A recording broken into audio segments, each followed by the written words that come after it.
की आपण शोध घेतला पाहिजे की आपण कोण आहोत आणि आपण काय करू शकतो. काका कालेलकर खरं तर पत्रकारांबद्दल जे म्हणतात, तुम्हाला लागू होत नाही, तुम्ही अपवाद आहात. ते असं म्हणतात की पत्रकार हे ढगांच्या गडगडाटासारखे असतात. आवाज खूप, पण पाण्याचा पत्ता नाही. म्हणजे पत्रकार गरजतात खूप, गडगडाट खूप करतात, पण भरीव, कन्स्ट्रक्टिव्ह, रचनात्मक आपण काहीतरी केलं पाहिजे. अर्थात महाराष्ट्रामध्ये तसेही पत्रकार आहेत. आपण ज्या मराठवाड्यामध्ये आहोत तिथले अनंत भालेराव हे त्याच परंपरेमधले पत्रकार आहेत. पण तरी हे रचनात्मक तुमचं असणं जे आहे ना, त्यातून रिंगण उगवून आले असं मला वाटतंय आता. म्हणजे सर्वसाधारणपणे पत्रकारांकडे बघण्याची दृष्टी ही अशा पद्धतीची आहे. गडगडाट होतो आणि पण आत्ता असं झालं आहे की सर्वच संस्थांचं इतकं अवमूल्यन झालेलं आहे की असं सगळ्यांच्या बाबतीत म्हणता येतं. बरोबर, म्हणजे कोणीही असू देत, कुठलाही याचा माणूस असू देत, त्याच्या बाबतीत कुठल्याही व्यवसायाच्या बाबतीत असं झालेलं आहे. कारण गडगडाटच आपल्याला भावतो आहे. गडगडाट भावणं हा आपला स्वभाव झालेला आहे. गडगडाटाला मतदान करणं हा आपला स्वभाव झालेला आहे. हां, तर हे जे आहे ना, हे गडगडाटावर भारून जाणं. पण माझा असा दावा आहे की जिथे कुठे चांगलं काम सुरू आहे त्याच्या मुळाशी पत्रकाराचं काहीतरी योगदान असणारच. पत्रकाराचं योगदान असल्याशिवाय कुठलंही चांगलं काम समाजामध्ये रुजू शकत नाही. आणि ते प्रत्येकाचं कुठे ना कुठे कुठेही काही उभं राहत असेल, रचनात्मक काम उभं राहत असेल, तिकडे पत्रकाराला योगदान द्यावंच लागणार. आणि ती आमच्या सगळ्यांची जबाबदारी आहे. तर हे असं असतं की काही जणांचं रचनात्मक काम दिसतं. म्हणजे पु ल देशपांडेंचं वाक्य आहे की आम्ही नियमितपणे पाळला तो अनियमितपणाच. तर मी आयुष्यात फक्त रिंगण ही एकच रिंगण ही एकच नियमित केलेली गोष्ट आहे. त्याच्यामुळे हे थोडंसं रचनात्मक दिसतं. पण ओव्हरऑल लोकांनी खूप रचनात्मक काम, म्हणजे सर्वसामान्य लोक, म्हणजे सर्वसामान्य पत्रकार पण रचनात्मक काम करतात. फक्त ते असं अनेक दिवस न केल्यामुळे फक्त दिसत नाही. म्हणजे आता ते खोडायचं नव्हतं, फक्त असं नाही नाही मुद्दा काय मांडला. वारकरी परंपरेमधून आल्यामुळं सगळीकडे सकारात्मकच बघितलं पाहिजे आपण. यातनं त्यांचं ते निसंशयपणानं उत्तर आले. आपण जोरदार टाळ्या वाजूयात त्यांच्यासाठी. पर्याय काय आहे आपल्याला? अगदी अगदी प्रश्नच नाही. बिलकुल. आता मी थोडंसं शब्दाच्या माध्यमातून चित्राच्या आणि छायाचित्राच्या माध्यमाकडे येतो. निदान शब्दांच्या माध्यमातून संतांकडे जाण्याची जी वाट आहे ती आपल्याला माहिती तरी होती. कुणी ना कुणी वेगवेगळ्या काळामध्ये ते दाखवायचं प्रयत्न पण करत होतं. म्हणजे गंबा सरदार सांगत होते की संत साहित्याची सामाजिक फलश्रुती काय आहे. इरावती कर्वे सांगत होत्या की विठ्ठल हा माझा बॉयफ्रेंड आहे. ही सगळी माणसं शब्दांच्या माध्यमातून विठ्ठलाकडे जात होती, वारकरी परंपरेकडे जात होती. पण असं आपण बघितलं नाही की शब्दांपेक्षा पण दुसरं एक प्रभावी माध्यम असू शकतं जे आपल्या परंपरेच्या संचिताचं उत्तम पद्धतीचं डॉक्युमेंटेशन करू शकतं, दस्तऐवजीकरण करू शकतं. ही गोष्ट जी आहे ना ती संदेशजी भंडारे यांना सुचली. आता खरं तर तेही एका अर्थानं तसं पत्रकारच आहेत बरं का. म्हणजे ते प्रेस फोटोग्राफर म्हणून त्यांची सुरुवात झालेली आहे. तसे तुम्ही दोघं एका कुळामधलेच आहात. सर्व अर्थानंच आता म्हणजे प्रेस फोटोग्राफर. मला असं वाटतं की प्रेससाठी जेव्हा फोटो काढले जात असतात त्यावेळेस जो पत्रकार शब्दातनं मांडत असतो ना तो प्रेस फोटोग्राफर नेमकं ते दृश्य टिपत असतो. तुम्ही सुद्धा ज्या भवतालामध्ये जे काही घडत होतं 80 आणि 90च्या दशकामध्ये ते तुम्ही बघत होतात. हे सगळं बघता बघता तुम्हाला कोनाडे जवळचे वाटायला लागले, तुम्हाला बहुरूपी जवळचे वाटायला लागले, वेगवेगळ्या शहरांचा तुम्ही शोध घ्यायला लागलात. असा तुमच्या आयुष्यामधला कोणता युरेका क्षण होता ज्या क्षणी तुम्हाला वाटलं की वारीचं सुद्धा आपण डॉक्युमेंटेशन करू शकतो. म्हणजे तुम्ही तमाशाकडून, बहुरूपेकडून, कोनाड्यांकडून वारीकडे वळण्याचा युरेका क्षण कोणता?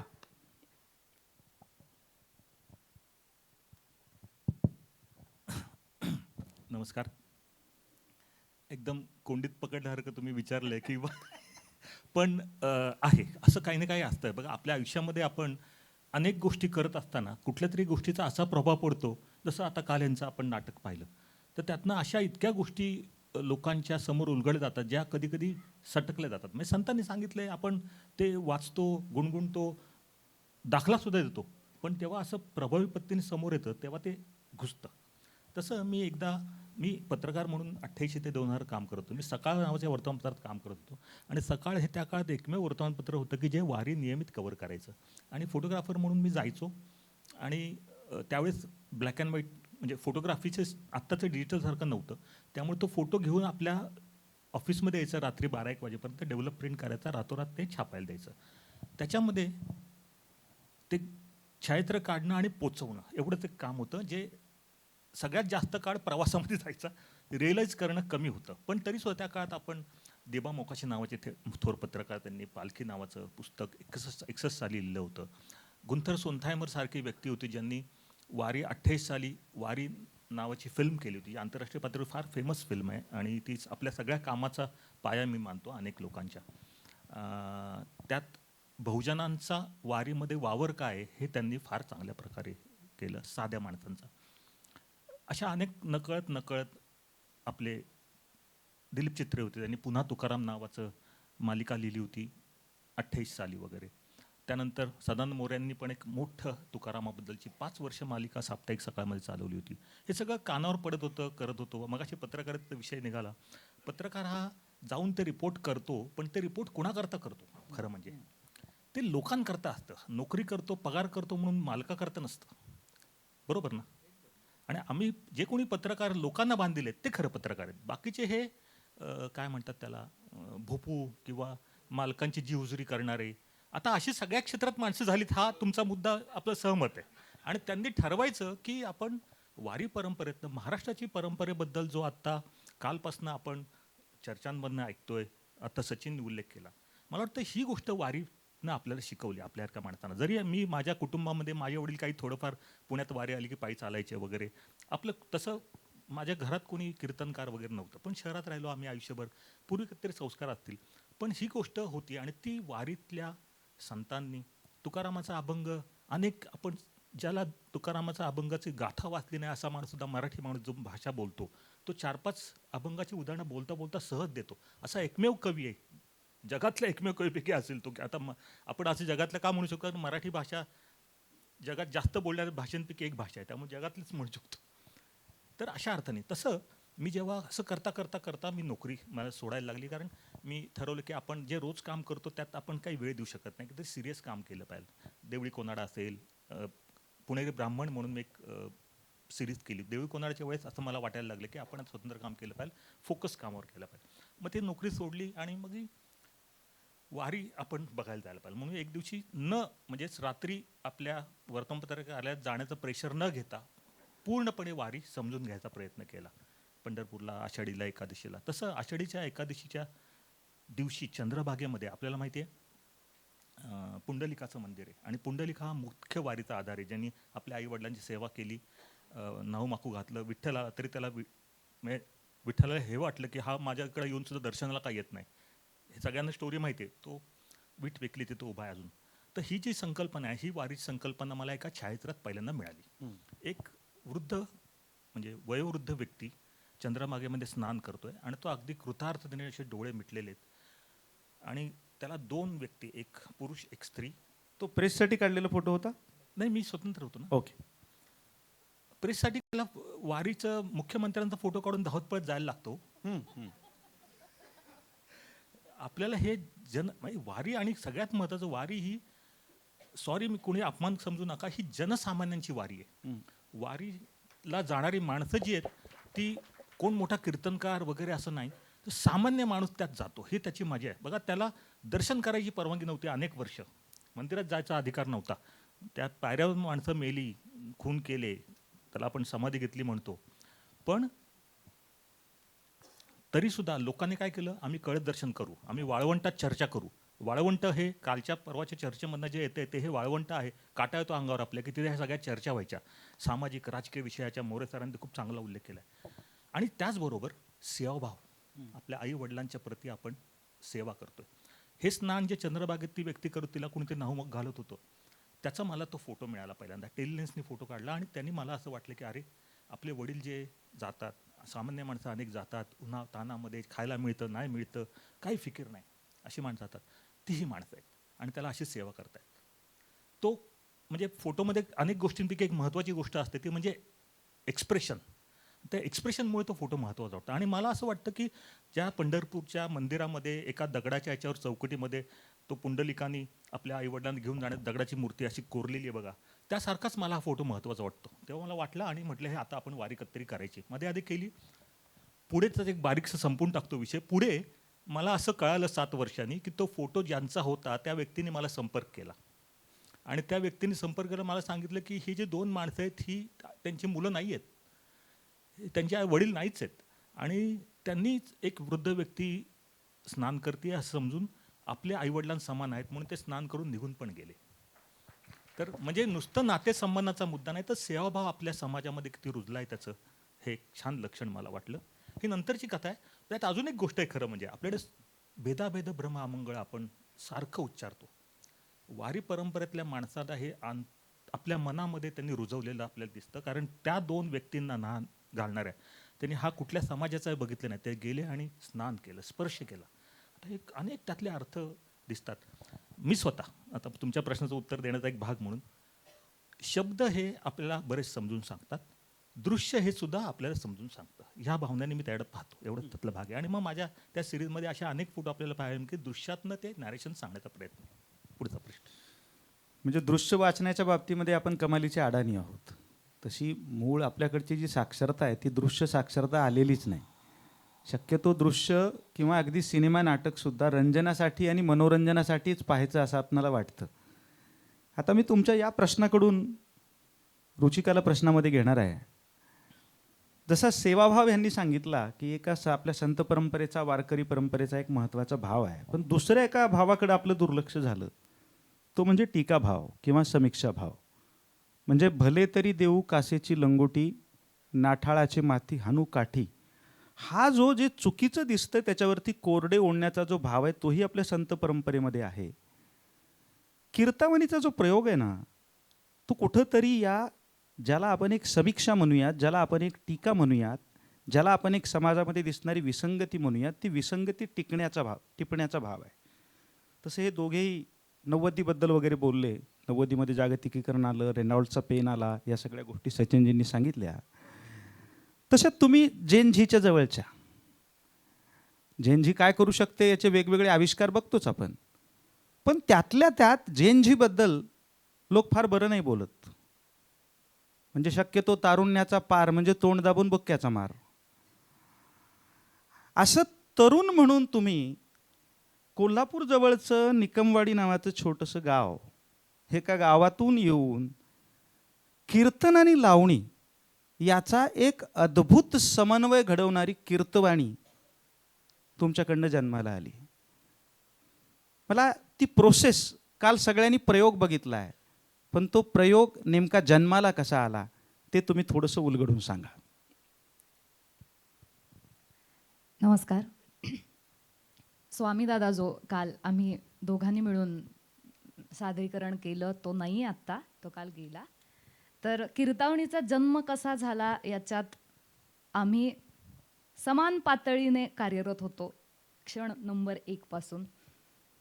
कीर्तावणी बाहेर कसं आलं ह्याचं मूळ शोधलं तर ते काय फार लांब नाही आहे, कारण आम्ही एक 5 महिन्यांच्या आधीच आत्ताच हा शो ओपन केला आहे नुकताच.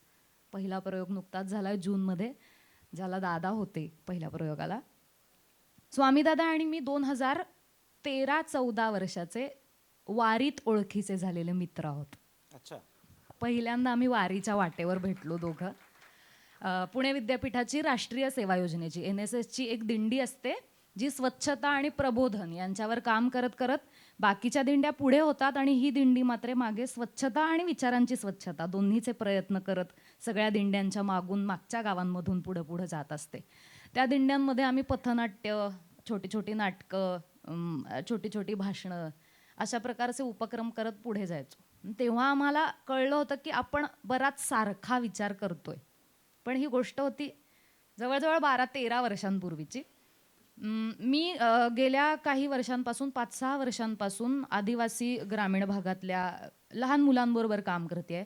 पालघर जिल्ह्यात गीतांजली कुलकर्णी आणि मराठी अभिनेते अभिनेत्री अतुल कुलकर्णी यांच्याबरोबर लहान मुलांबरोबरचं ते काम आहे, जे नाटकाच्या संदर्भातलं आणि शिक्षणाच्या संदर्भातलं दोन्हीतलं आहे. तर त्याचे काही व्हिडिओज मी पोस्ट करत होते आणि मला स्वामीदादाने विचारलं की हे कसं तू गावोगाव करतेयस, खूप आत कोपऱ्यापर्यंत जाऊन, की जिथं मेन प्रवाहात आलेलीच नाहीयेत ही मंडळी अजून, तिथं पोहोचून जे काम करतेस तसं काम आपल्याला संतांच्या विचारांबद्दल करता येईल का? मी म्हणलं का नाही, अर्थात करता येईल. आणि मी नाटक शिकलेली मुलगी आणि सध्या 24 तास नाटकात बुडालेली मुलगी असल्यामुळं माझ्याकडं अभिव्यक्तीचं माध्यम माझं नाटक आहे आणि त्यालाही नाटकाची आवड असल्यामुळं मला माहिती नाही, गेल्या काही वर्षात सलग काही गोष्टी घडतायत आणि त्या गोष्टी सगळ्या याच्या आसपासच्या आहेत की बोलायची पंचायत होतीये पब्लिकली, खरं बोलायची, खरं दाखवायची, स्पष्ट बोलायची, व्यक्त व्हायची आणि अभिव्यक्त व्हायची अडचण होते आहे. आणि याच्यातलं सगळ्यात मोठं उत्तर ह्या सगळ्याला काय असेल तर ते संतांच्या मार्गाने जाऊन बोलणं आहे आणि ते मोठं शस्त्र आहे. वा. त्यामुळं मला असं वाटलं की हे शस्त्र उचलायची ही नेमकी वेळ आहे आणि माझा एक उत्तम अभ्यास असणारा, खोल अभ्यास असणारा समर्थ मित्र माझ्याबरोबर आहे आणि ती वेळ हीच आहे. तर मी त्यावेळी माझ्या हातात असलेले बाकीचे सगळे नाटकांचे प्रकल्प बाजूला ठेवले आहेत, जे आमचे सतत आत्ता प्रयोग लागतायत त्यामुळं बाजूलाच पडले आहेत आत्ता, कारण आम्हाला वेळच नाही, आम्ही हेच प्रयोग करतोय. ते सगळं बाजूला ठेवून मी दादाकडनं भरपूर पुस्तकं गोळा करून आणली, ज्या पुस्तकांमध्ये खूप महत्त्वाचा वाटा आहे रिंगणच्या सगळ्या वार्षिक अंकांचा. जी जी पुस्तकं आम्ही रेफर केली त्यात रिंगणचे सगळे अंक आहेत. ती पुस्तकं मी सगळी वाचली, कारण असं होऊ शकत नाही की दादा आणि मी एक नाटक करायला लागलो आणि दादांचा अभ्यास आहे तर दादांनी मला 4 प्रसंग सांगितले किंवा 4 कोट्स सांगितले, ते मी जुळवले झालं नाटक, असं नाही. ते उपरं नाही वाटलं पाहिजे, परकं वाटलं नाही पाहिजे, ती कलाकृती खरी वाटली पाहिजे, म्हणून मी ते सगळं आधी वाचलं पाहिजे. त्याचा अभ्यास मलाही पाहिजे. तो नुसतंच पोपटासारखं नाटक बनवून नाही चालणार, म्हणून आम्ही दोघांनी पुन्हा एकत्र बसून सगळा अभ्यास केला आणि सादरीकरणाचा घाट काय असावा हा एक माझा आवडता विषय असल्यामुळं आणि आत्ताच भेदाभेद भ्रम अमंगळ दादांनी बोललंच आहे. तर कलेच्या बाबतीत बऱ्याचदा मला असं दिसत होतं की अमुक कला म्हणजे वरच्या दर्जाची, अमुक कला म्हणजे खालच्या दर्जाची. हे मी सतत ऐकलंय किंवा लहानपणापासून कॉलेजमध्ये शिक्षण घेत असताना सुद्धा नाही नाही तुला करायचं तर वक्तृत्व कर, नाटक वगैरे करू नकोस किंवा नाच शिकू नकोस, ते खालच्या दर्जाचं आहे. वक्तृत्व कसं जरा त्यातल्या त्या डिसेंट कला आहे, प्रतिष्ठेची कला आहे, ते कर, हे करू नकोस. तर भेद हा जाती धर्मांमध्ये करायचा नाहीये, तसाच तो कलांमध्येही करायचा नाहीये, तो कुठल्याच क्षेत्रात करायचा नाहीये भेद. सगळ्याला सामावून घेणारी ही जर परंपरा असेल तर या परंपरेत राहून सगळ्याला सामावून घेणारीच कलाकृती उभी करायला मला आवडणार होतं.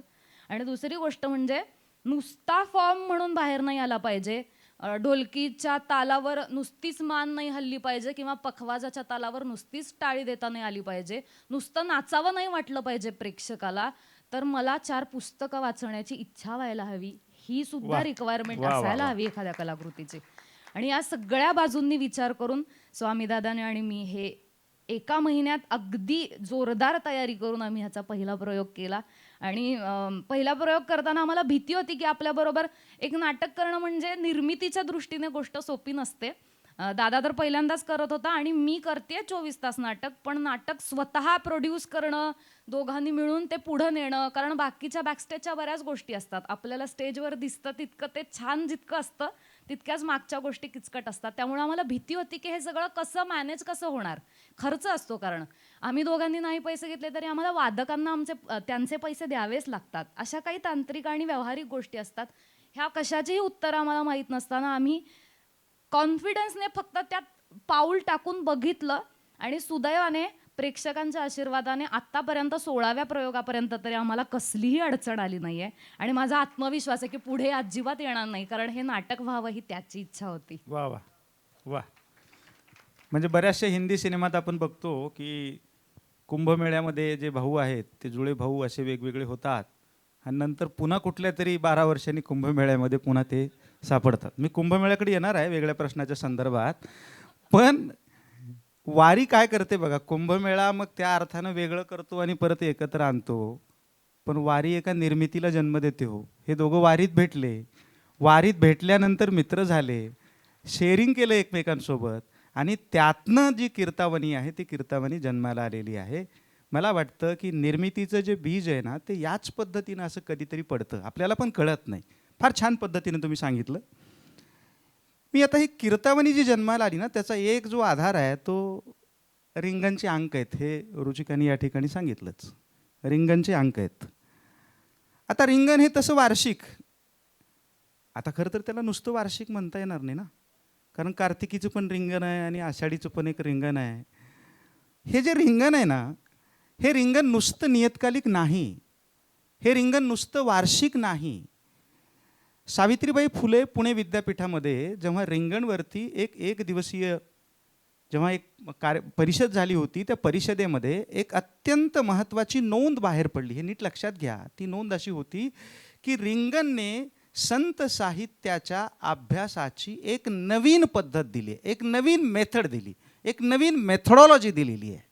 मला वाटतं त्यासाठी टाळ्या झाल्या पाहिजेत, कारण आपल्याकडची जनरली नियतकालिकाची जी परंपरा आहे ती म्हणजे एखादं नियतकालिक किंवा स्मरणिका किंवा एखादं वार्षिक जेव्हा काढायचं असतं तेव्हा अत्यंत जवळच्या मित्रांना आपण फोन करायचे की तुझा मला लेख पाहिजे, तू मला लेख दे, आणि मग तो आपले लेख देणार आणि आपण ते प्रकाशित करणार.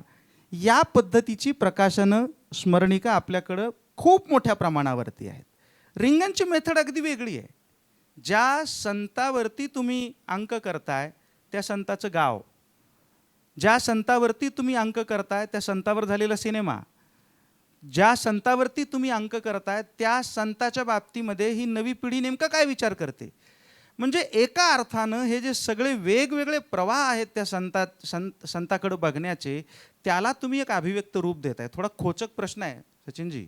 प्रश्न माझा असा आहे की अंक करायचा हे तर ठीक आहे, तुम्हाला चंद्रभागेच्या वाळवंटात अंक वगैरे सापडला, दिवाळी अंक होतो तर मग आषाढी अंक का नसावा. अंक असला काहीतरी वेगळा असला पाहिजे, हे कुठून सुचलो. तो वेगळा अंक हे मला फार वर्षांनी कळलं. मला तर असं वाटत होतं की नेहमीचाच अंक आहे, म्हणजे आपण काय करू शकतो, तर हे असंच करू शकतो, म्हणजे हे असंच करायला पाहिजे. आणि मी माझ्या त्याच्यापूर्वी पण अंक केले होते, त्याच पद्धतीने अंक करायला घेतले. आणि हे खरं तर त्या जेव्हा 6व्या 7व्या अंकाच्या वेळेला मला वाटतं 2017 साली पुणे विद्यापीठाने एखाद्या अंकावर चर्चासत्र घ्यावं. तिन्ही अध्यासनं एकत्र आली आणि त्यांनी चर्चासत्र घेतलं की हे रिंगण काय आहे हे शोधा म्हणून. आणि तेव्हा मला पण कळलं की ही वेगळी काहीतरी, आपण काहीतरी वेगळं करतोय. मला तर असं वाटत होतं की मी इतर कुठल्या गोष्टीवर समजा केली असते, काका कालेलकरांवर अंक केला असता तरी पण असाच केला असता ना. म्हणजे त्याच्यामुळे मला काही त्याचं असं काही नव्हतं. पण ते आलं, म्हणजे मी मुळात सिनेमा, टी व्ही, डॉक्युमेंटरी बघत मोठा झालेलो माणूस, फोटो बघत. ते अत्यंत विनयाने बोलतायत. हे बघा, त्या संतांच्या व्यक्तिमत्वाचा आणि त्या स्थानाचं महत्त्व सांगणाऱ्या आजच्या पिढीची माणसं, तरुण तरुणी यांना त्यांनी तिथे जायला लावलं.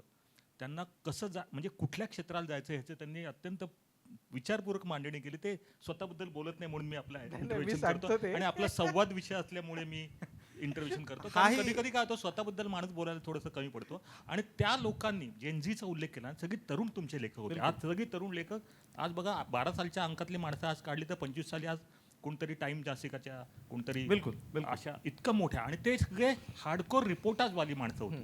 आणि नवीन मजकूर, नवीन अँगल त्यांनी दिला, हे त्यातलं एक मला महत्त्वाचं वाटतं. उगाच त्याची प्रोसेस मी सांगतो. म्हणजे तुम्ही जशी सांगितलीत ना की आपण काय करतो की 2 पद्धतीचा संपादक विचार करतो. आपलं पद्धत की एक की हा आपल्याला एक अंक करायचा आहे, मित्रांना फोन केला किंवा याच्यात कोण कोण माणसं आहेत त्यांना सगळ्यांना फोन केला, पत्र पाठवलं, मजकूर घेतला, तो एक नजरेखालून घातला, रस्व दीर्घ नीट केलं, अंकात लेआउटला पाठवून दिला. ही एक पद्धत झाली. पण आपल्याला एखाद्या विषयावर अंक करायचा आहे हे लक्षात आल्यावर आमची जी पद्धत आहे ती, मी सिनेमा नाटक बघणारा माणूस आहे, म्हणजे ती माझे मुख्य जडणघडण आहे. पुस्तकांच्या पेक्षा जास्त मी नाटक, सिनेमा, फोटो यांनी जास्त, पेपर यांनी जास्त घडलेलं माणूस आहे. मुळात मी पत्रकार आहे, हे आपलं मला फार त्याच्याबद्दल अभिमान आहे.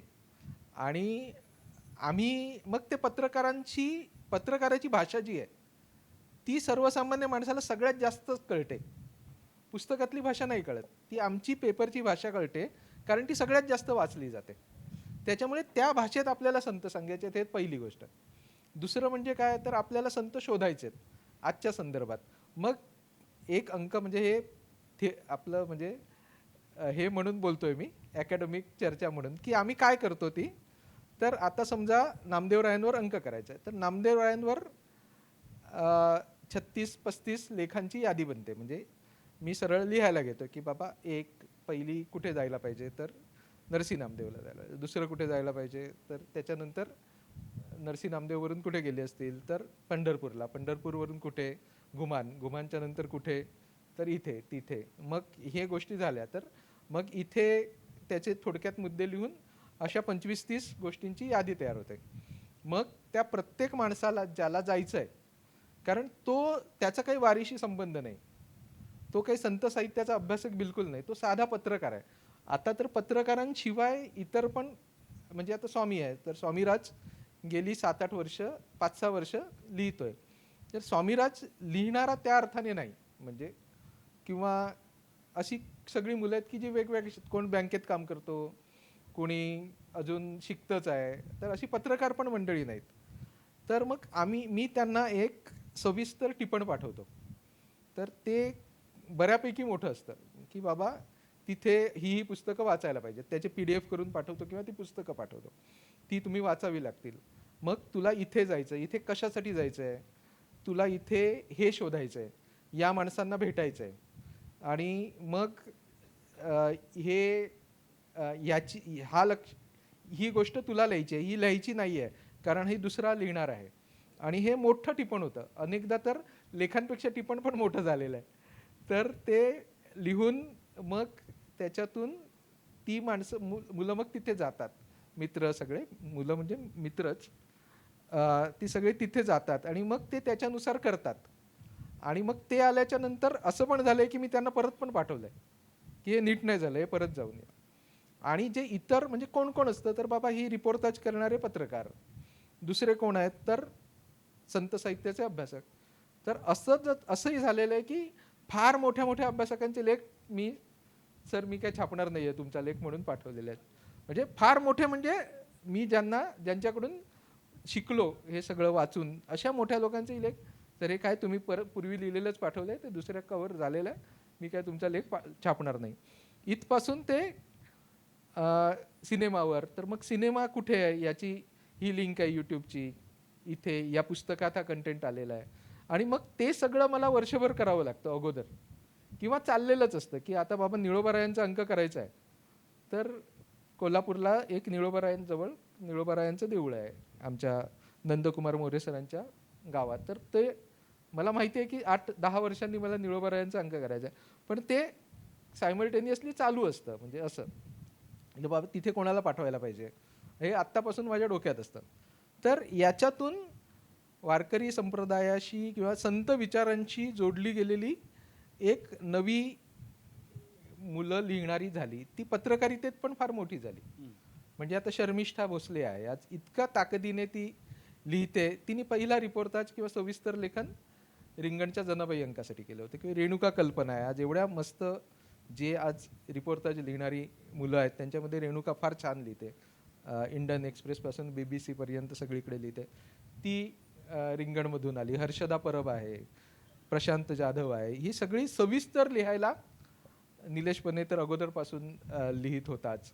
तर अशी अनेक जण की स्वामीराज सारखा तसा कीर्तनकार आहे की बाबा तो ओंकार आमचा परभणीचा आहे, ओंकार पाटील, तर तो अजून तर PhDच करतोय. ह्यांना जायला सांगणं की बाबा इथे जायला पाहिजे.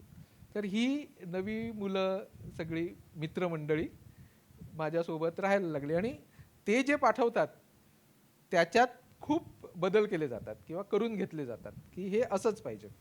माझ्यासाठी तो अंक तयार असतो माझ्या डोक्यात की हे फक्त अकॅडमिक म्हणजे कसं याच्यासाठी येते, हे असा अंक असायला पाहिजे, हे मला माहीत असतं की हे असं आहे.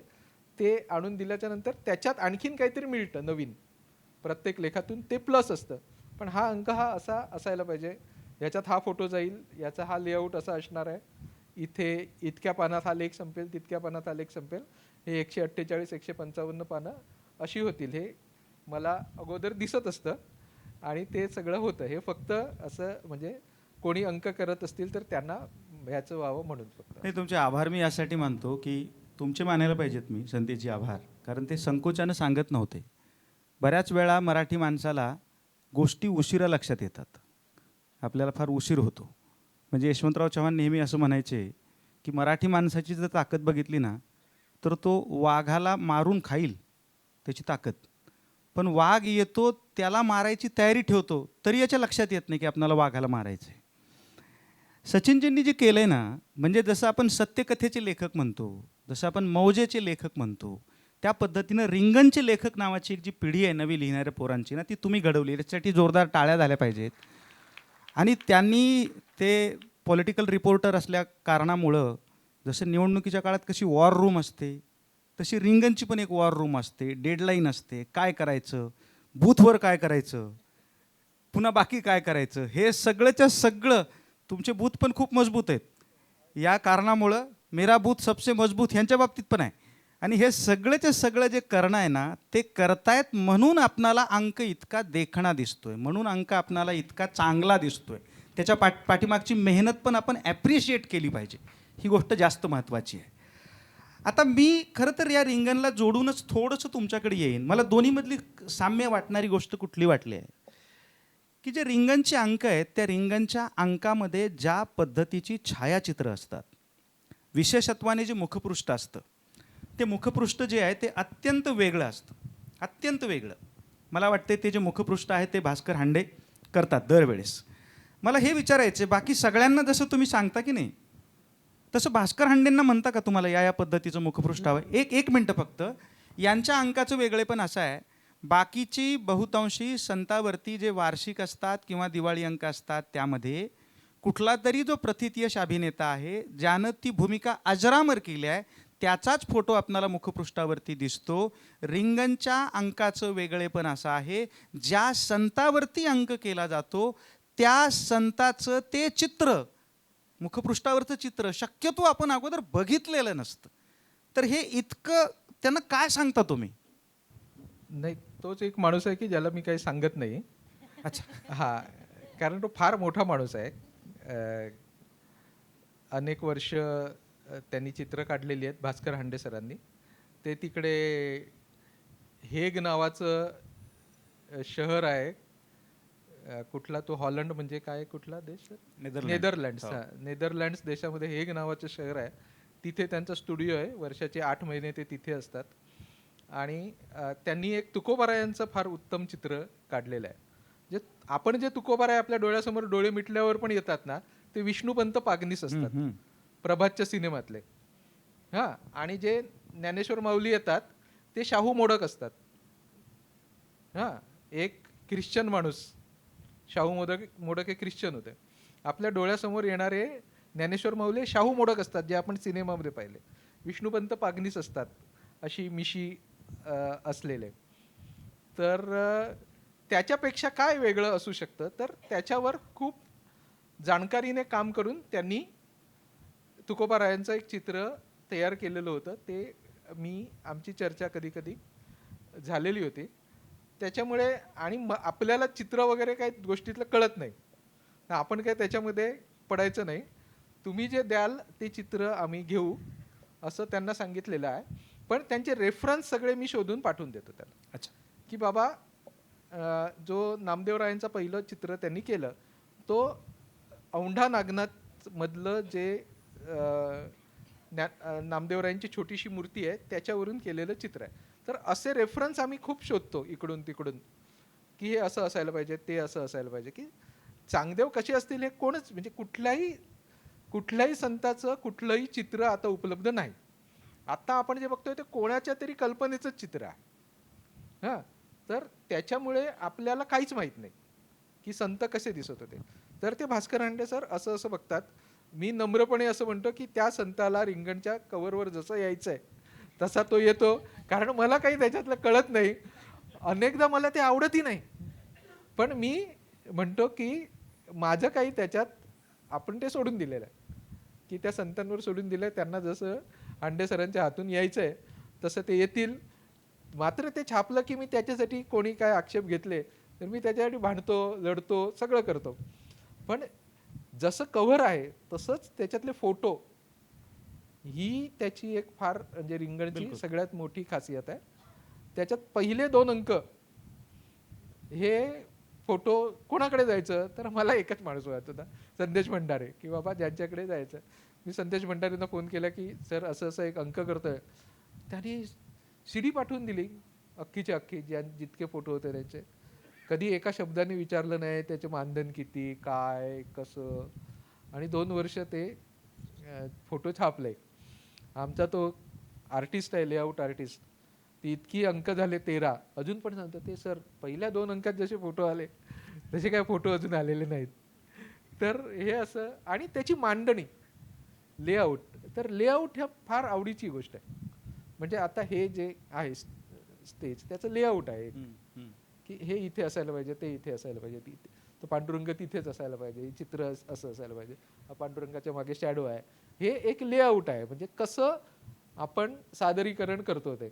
तर त्या अंकाचं लेआउट हा फार आवडीची गोष्ट पत्रकार म्हणून काम केल्यामुळे होते. त्याच्यामुळे त्या लेआउटसाठी 2 ओळी 4 ओळी कापाव्या लागल्या.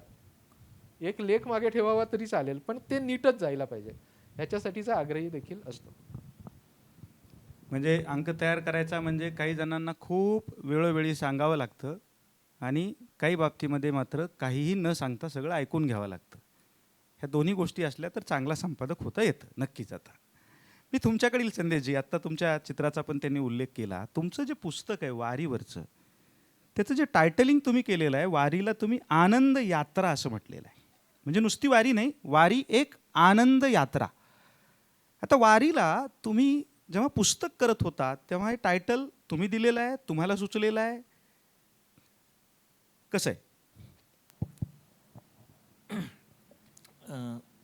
नॅचरली मला सुचलेलं आहे, कारण त्या टायटलमध्ये आणि त्यातल्या छायाचित्रांमध्ये साम्य आहे बघा तुम्ही. हां बिलकुल. कारण सगळ्या छायाचित्रातली माणसांच्या चेहऱ्यावरचा जो आनंद आहे, तो आनंद मला त्या वारीच्या सगळ्या प्रवासात मला दिसला, आणि तो सगळ्यात जास्त असल्यामुळे त्याचं आनंद यात्रा हे टायटल आलं. आनंद सोहळा द्यावं का आनंद यात्रा द्यावं याचा एक विचार झाला. यात्रा ही आपल्या मराठी जीवनामध्ये, सोहळा हा फार शब्द काय म्हणतात त्याला, नाही, संकुचित आहे, मर्यादित आहे. मर्यादित आहे. त्यामुळे यात्रा हा शब्द त्याला जास्त जनसामान्यांचा शब्द म्हणून तो एक त्यातलं आपण निवडतो, शब्दांची अशीच करतो, फोटोंची निवड. त्यामुळे त्या 365 दिवसातले जे 20 दिवस आहेत त्यांच्या आयुष्यातले, जे त्यांचा पूर्णपणे आनंद आहे. आणि आपल्याला बघा, जेवढ्या वारीत महिला आपण उल्लेख केला ते जातात, त्यांच्या त्या 20 दिवसामध्ये सुद्धा कुटुंबातली कुठल्याच कामाची जबाबदारी नसते त्यांना. त्यांना कुणाला चहा आणून द्यायचा नसतो, स्वयंपाक करायचा नसतो, जेवणाची वाट बघायची नसते. आज शहरात राहणाऱ्या बायकांना त्यांच्या नवऱ्याला टॉवेल द्यायचा नसतो आंघोळीला. पूर्णपणे मुक्त असतात, आणि तो आनंद त्यांच्या चेहऱ्यावर दिसतो त्या सगळ्या फोटोंमध्ये. संचिननी उल्लेख केला त्या फोटोंचा म्हणून, आणि तो आनंद त्यांचा आहे म्हणून ती आनंद यात्रा आहे असं म्हणत. आणि तो आनंद वेगळ्या प्रकारच्या बॅकग्राऊंडमधनं आलेला आहे. ती सगळ्या परंपरेचा उल्लेख काल आपण चर्चांमध्ये विविध झाला, बंधुता असेल, त्यांच्यातला असेल, भेदाभेद म्हणजे जातीच्या संदर्भातला वर्णभेद हा सगळ्यात महत्त्वाचा मुद्दा आहे. त्याच्यातून पलीकडे जाऊन लोक विचार करायला लागले, त्यामुळे तो आला.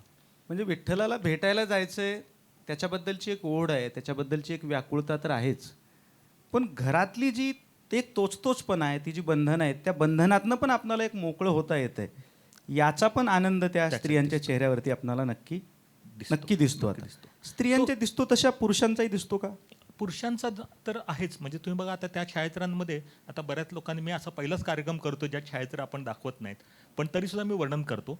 म्हणजे पुरुष जे आहेत, तुम्ही बघा खेळ जे आहेत, जो खेळ मांडी याला खेळ खेळताना पुरुष जास्त फुगड्या, अनेक पुरुषांचे न मानले गेलेले खेळ, स्त्रियांचे मानलेले खेळ पुरुष खेळताना दिसतात, आणि त्याची संख्या जो 90%. तर मला हे पण एक महत्त्वाचं वाटतं की आपल्याला लहानपणापासून बघा, शहरी आणि बऱ्याच लोकांना, की आपल्या रोजच्या जगण्यामध्ये हा मुलींचा खेळ आहे, हा मुलांचा खेळ आहे असं म्हणून दोघाही मुलांना दामटलं जातं की हे तो मुलींनी दांगडदिंगा करायचं नाही, मुलांनी मुलींसारखं करायचं नाही. लहान आपला 1.5 वर्षाचा मुलगा असतो बघा, आईचं बघून बघून तो चपात्या लाटतो, कधी कधी भाकरी थापतो, ते मुलींचं काम आहे. बिलकुल. तर हे जे सांगितलं जातं त्याच्याबरोबर वारीमध्ये जे खेळ आपल्याला दिसतात ते सगळे स्त्रियांचे खेळ पुरुष खेळताना दिसतात. तर कुठे ना कुठे अंतर्मनामध्ये समानता, म्हणजे जेंडर इक्वॅलिटी आपण हल्ली आधुनिक जगात खूप शब्द वापरतो, तर लैंगिक समानतेचा पण धागा नकळतपणे त्यांच्या कृतीत दिसतो. मला ना वारीतलं कृती ही फार महत्त्वाची वाटते आणि कृती त्यांनी अनेक माध्यमात केलेली आहे. अगदी एक फोटोचा अजून उल्लेख करतो, वेळ आपल्याकडे. बिलकुल बिलकुल. समजा आपण बघा आपल्या ग्रामीण जीवनामध्ये गांधी टोप्या घालताना लोक जास्त दिसतात आणि माझा एक फोटो आहे गांधी टोप्यांचा, याच्यामध्ये इथे सुद्धा दिसतात बघा. आणि तो टोप्यांचा फोटो असा वर्षा अँगलने फक्त टोपे टोपे टोपे दिसतात. हा 2007 साली आम्ही पुस्तकावर महत्त्वाच्या जागेवर दिला. मी कधीच असं तेव्हा ठरवतो, फोटोग्राफरने आपल्या फोटोबद्दल बोलू नये असं म्हणतात, पण आपल्या अशा चर्चेमध्ये आपल्याला बोलवायला पाहिजे, त्याशिवाय तेच समजणार नाही. बघा जेव्हा वारी होती त्या कालच्या तुमच्या प्रयोगामध्ये सुद्धा बघा विविध प्रकारचे फेटे, तुकारामाची बत्ती असेल वगैरे असेल, तर आपल्या पूर्वीच्या परंपरेप्रमाणे वर्णावर आधारित सगळे फेट्यांची याचा होती. ते फेटे बांधायचा अधिकार त्या लोकांना होता. आणि गांधी तर आपल्याकडे 1915 साली आले, 30 साली आले. साने गुरुजी त्यांच्या प्रभावात होते. साने गुरुजींनी काय केलं ते तुम्हाला माहिती आहे. मंदिर मुक्तीचा कार्यक्रम काल आपल्या नाटकात सुद्धा आला. आणि हा सगळा गांधींचा प्रभाव जो आहे तो तुकारामांनी पण वर्णलेला आहे की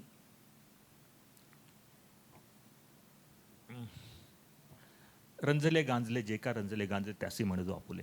आणि महात्मा गांधी ही व्यक्ती अशी होती ज्या रंजल्या गांजल्या व्यक्तींमध्ये तिला रस होता. त्या रंजल्या गांजल्या व्यक्तीची उन्नती होण्याकरता त्यांनी काम केलं सगळ्या प्रकारच्या. त्यांनी स्वतः, आपल्याला माहिती आहे बऱ्याच लोकांना, की त्यांनी तुकारामाचे अभंग सुद्धा इंग्रजीमध्ये भाषांतरित केले. आणि तो धागा जो आहे मंदिर मुक्त होताना साने गुरुजींचा, गांधी विचाराचा, नकळतपणे आपण एखाद्या आदरणीय व्यक्तीचे वेशभूषा स्वीकारतो बघा. आपल्यातले बरेच लोक स्वीकारतात आपल्याला आवडणाऱ्या व्यक्ती. तशी वेशभूषांची टोपी ही वारकऱ्यांनी स्वीकारली असेल, कारण 700-800 वर्षाच्या परंपरेमध्ये गेल्या 75 वर्षात हा बदल झालेला आहे. आणि समानता जी विठ्ठलासमोर सगळे समान आहे हे त्याच्यातनं उलट जास्त दिसतं. वा, हा खूपच महत्त्वाचा उल्लेख आहे. म्हणजे 20व्या शतकामध्ये जी गांधींची टोपी आहे ती वारकऱ्यांनी स्वीकारली.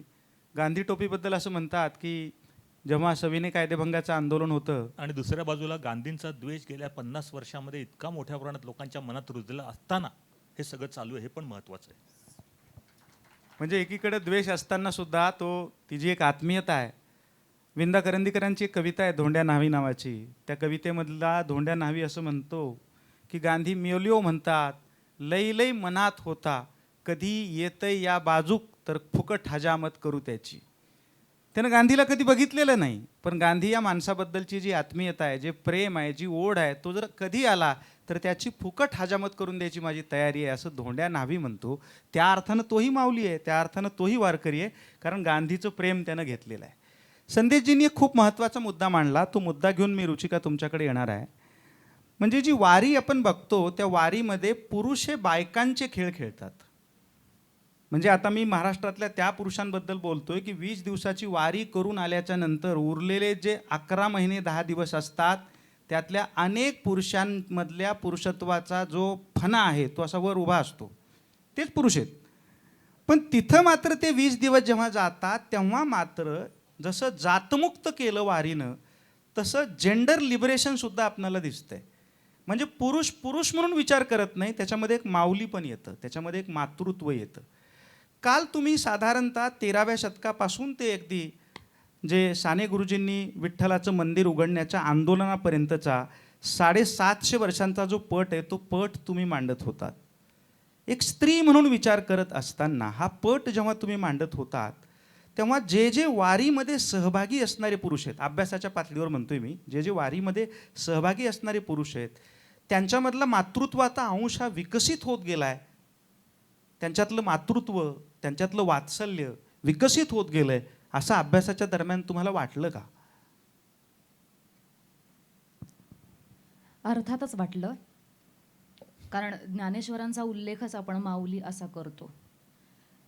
ही सगळी मंडळी भक्ती आणि प्रेम हे ज्या पद्धतीने शिकवलं या लोकांनी, अर्थातच सामाजिक आणि राजकीय अंगसुद्धा या सगळ्या साहित्याला आहेतच, पण विठ्ठलावर ज्या पद्धतीनं या लोकांनी प्रेम केलंय, विठ्ठलाला आई म्हटलंय, त्यामुळे ही छटा पुरुष असो किंवा स्त्री असो ही सगळ्यांच्यातच आलेली दिसतीच आहे. आता माझा तेवढा अभ्यास नसल्याकारणानं मी अशी पटपट प्रमाणं बोलून दाखवू शकत नाहीये, पण मला आठवतं की संत चरित्र मालिकांचे सगळे खंड वाचत असताना जसं नामदेव म्हणतात की तू पक्षीण आहेस, मी पिल्लू आहे तुझं, या अर्थाचे काही बरेचसे अभंग वाचलेत मी. आणि या अर्थाचं सगळ्यांनाच व्याकुळ होण्याची भावना आहे, ममत्वाची भावना आहे, मायाळूपण आहे. आणि ते ज्या पद्धतीनं त्यांना विठ्ठलामध्ये भासलंय त्या पद्धतीनं त्यांनी ते आपल्या मागून येणाऱ्या सगळ्या लेकरांना सुद्धा ते देव केलेलं आहे. त्यामुळं ही छटा आलीच आहे आणि अर्थातच आहे असं मला वाटतंय. हा खूप म्हणजे महत्त्वाचं उत्तर आहे त्यांचं, कारण मला या प्रश्नाला सचिन परब यांच्याकडे पण घेऊन जायचं आहे. जसा मी अगोदर उल्लेख केला की वारीमध्ये जो सहभागी होतो तो वारकरी, आणि त्या अर्थानं वारीचं आपण ग्लोरिफिकेशनसुद्धा करतो.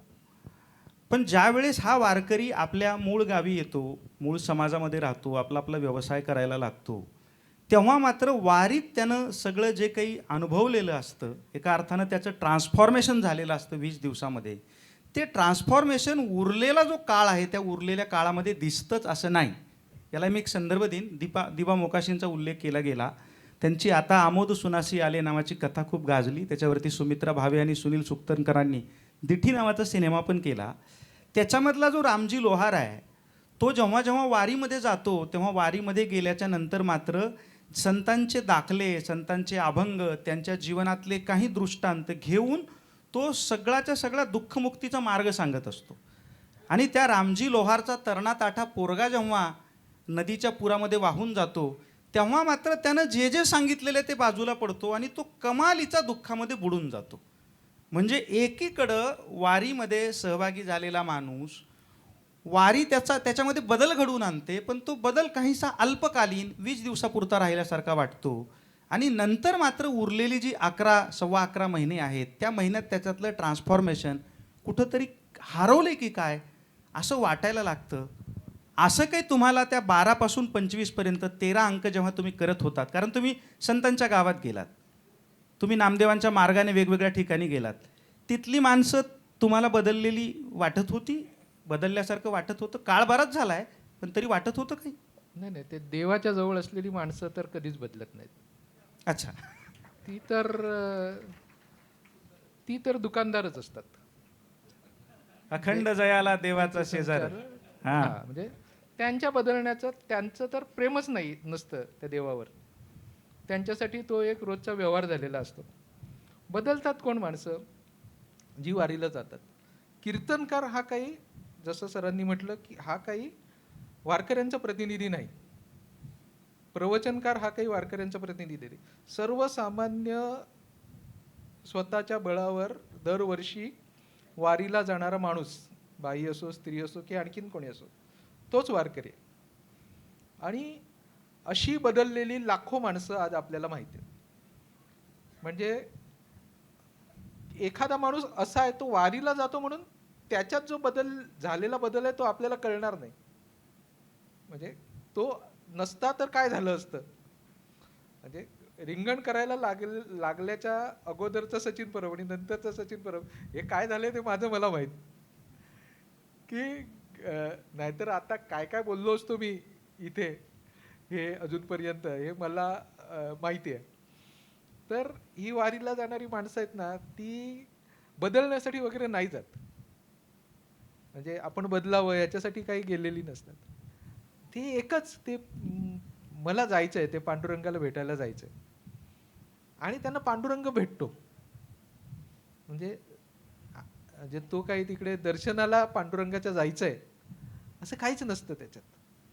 ती जातही नाहीत, म्हणजे दर्शन मिळतही नाही, कारण इतकी लोक त्या दिवशी पंढरपूरला पोचलेली असतात वारी करून. एवढ्या सगळ्यांना पांडुरंगाचं दर्शन मिळणं शक्यच नाही.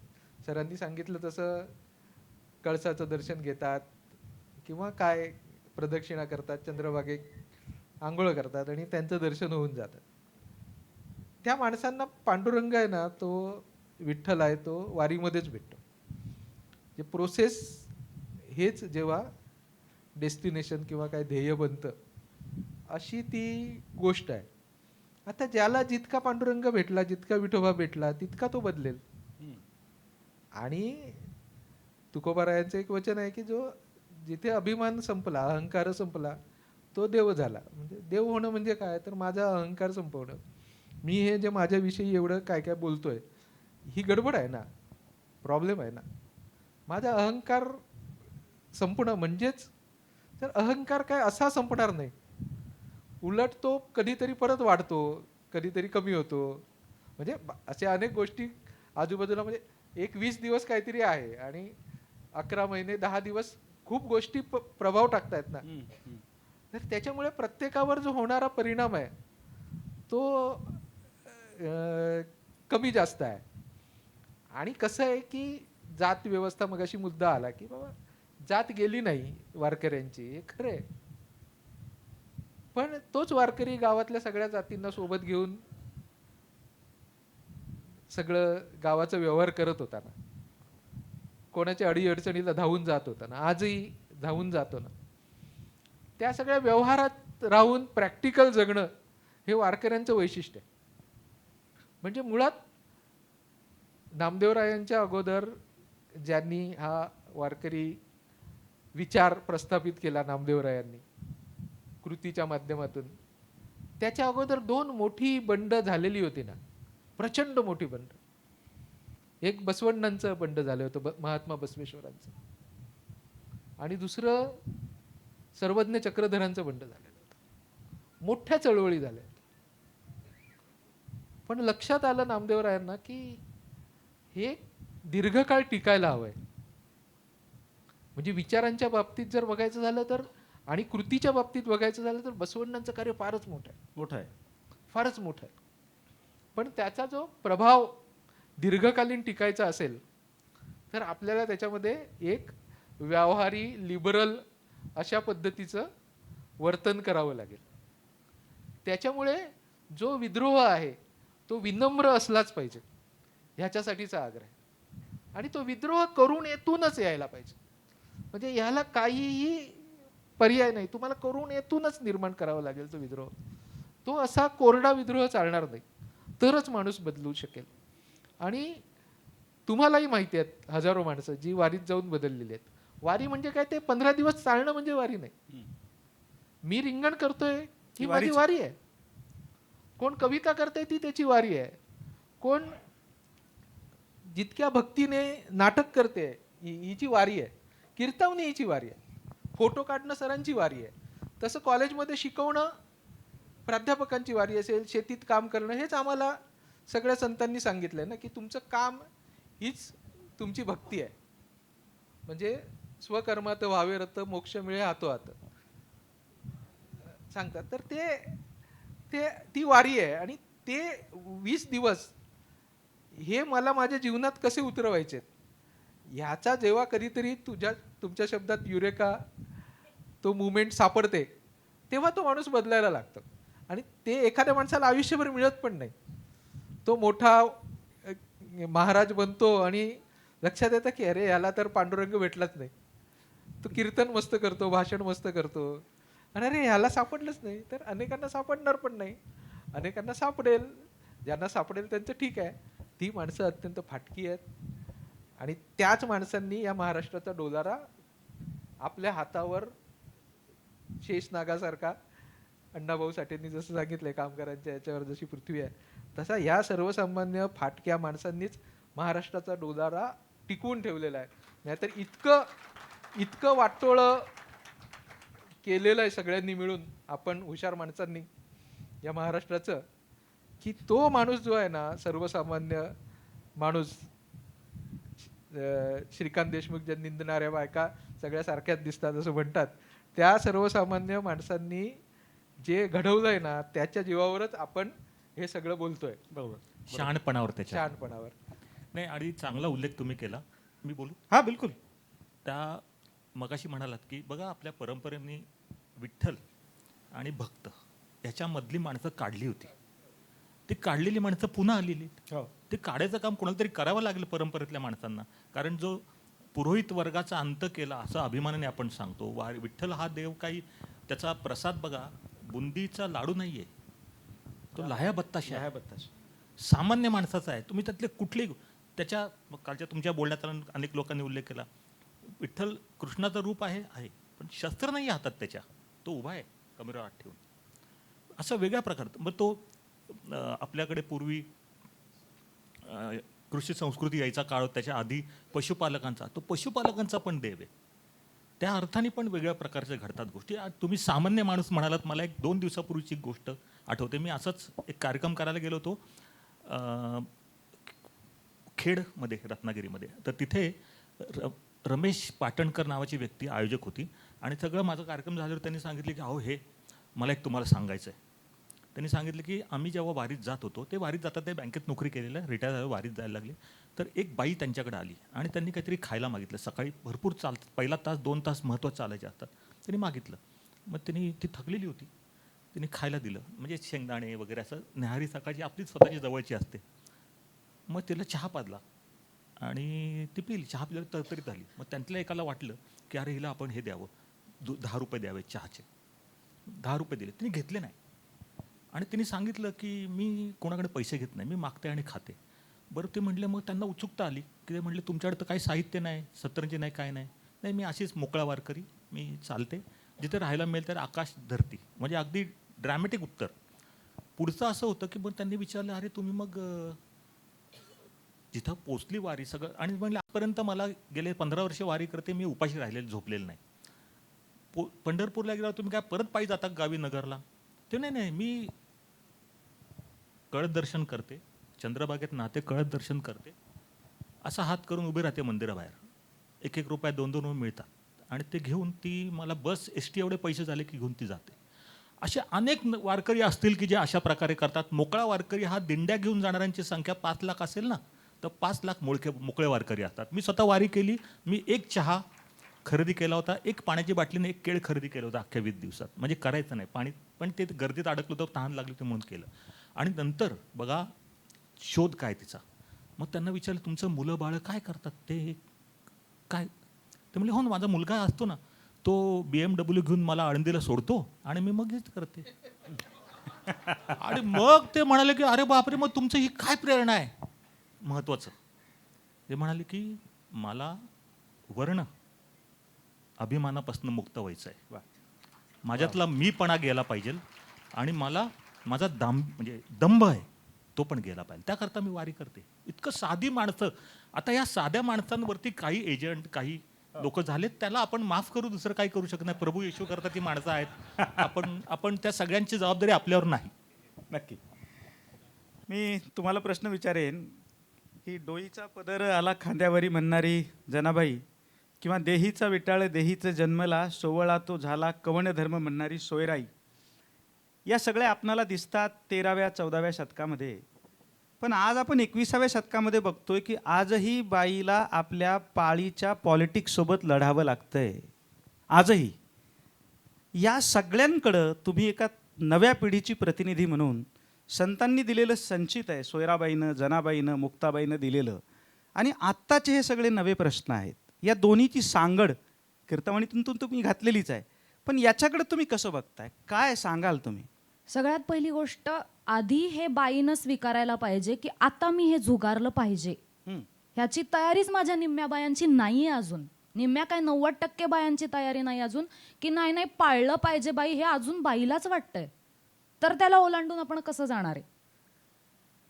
की एक नैसर्गिक गोष्ट आहे, ज्या नैसर्गिक गोष्टीतून पुढच्या पिढीची निर्मिती होणार आहे, नवं बाळ जन्माला येणार आहे, अशी एक महत्वाची गोष्ट ज्याला शिवाशिव म्हणून आपण तुच्छ म्हणून बाजूला का ठेवलंय, ती इतकी नैसर्गिक गोष्ट असताना.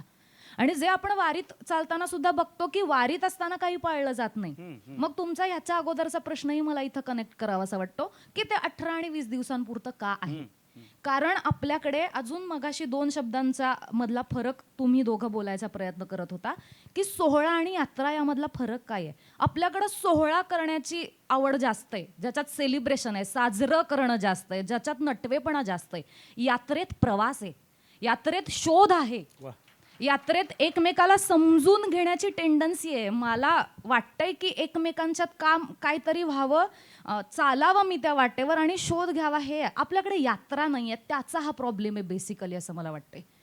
की आधी बायकांना वाटायला पाहिजे की मी माझ्या सुनेला स्वातंत्र्य दिलं पाहिजे. सुनेला आधी वाटलं पाहिजे की मी शेजारच्या बायकांच्याकडे जाऊन एकमेकांच्या सासवांची आपण मापं काढत नाही बसलो पाहिजे. सासवा सुनांमध्ये सहसंबंध पाहिजे, संवाद पाहिजे. तेव्हा हे प्रश्न असे चुटकीसरसे सुटण्यासारखे होतील.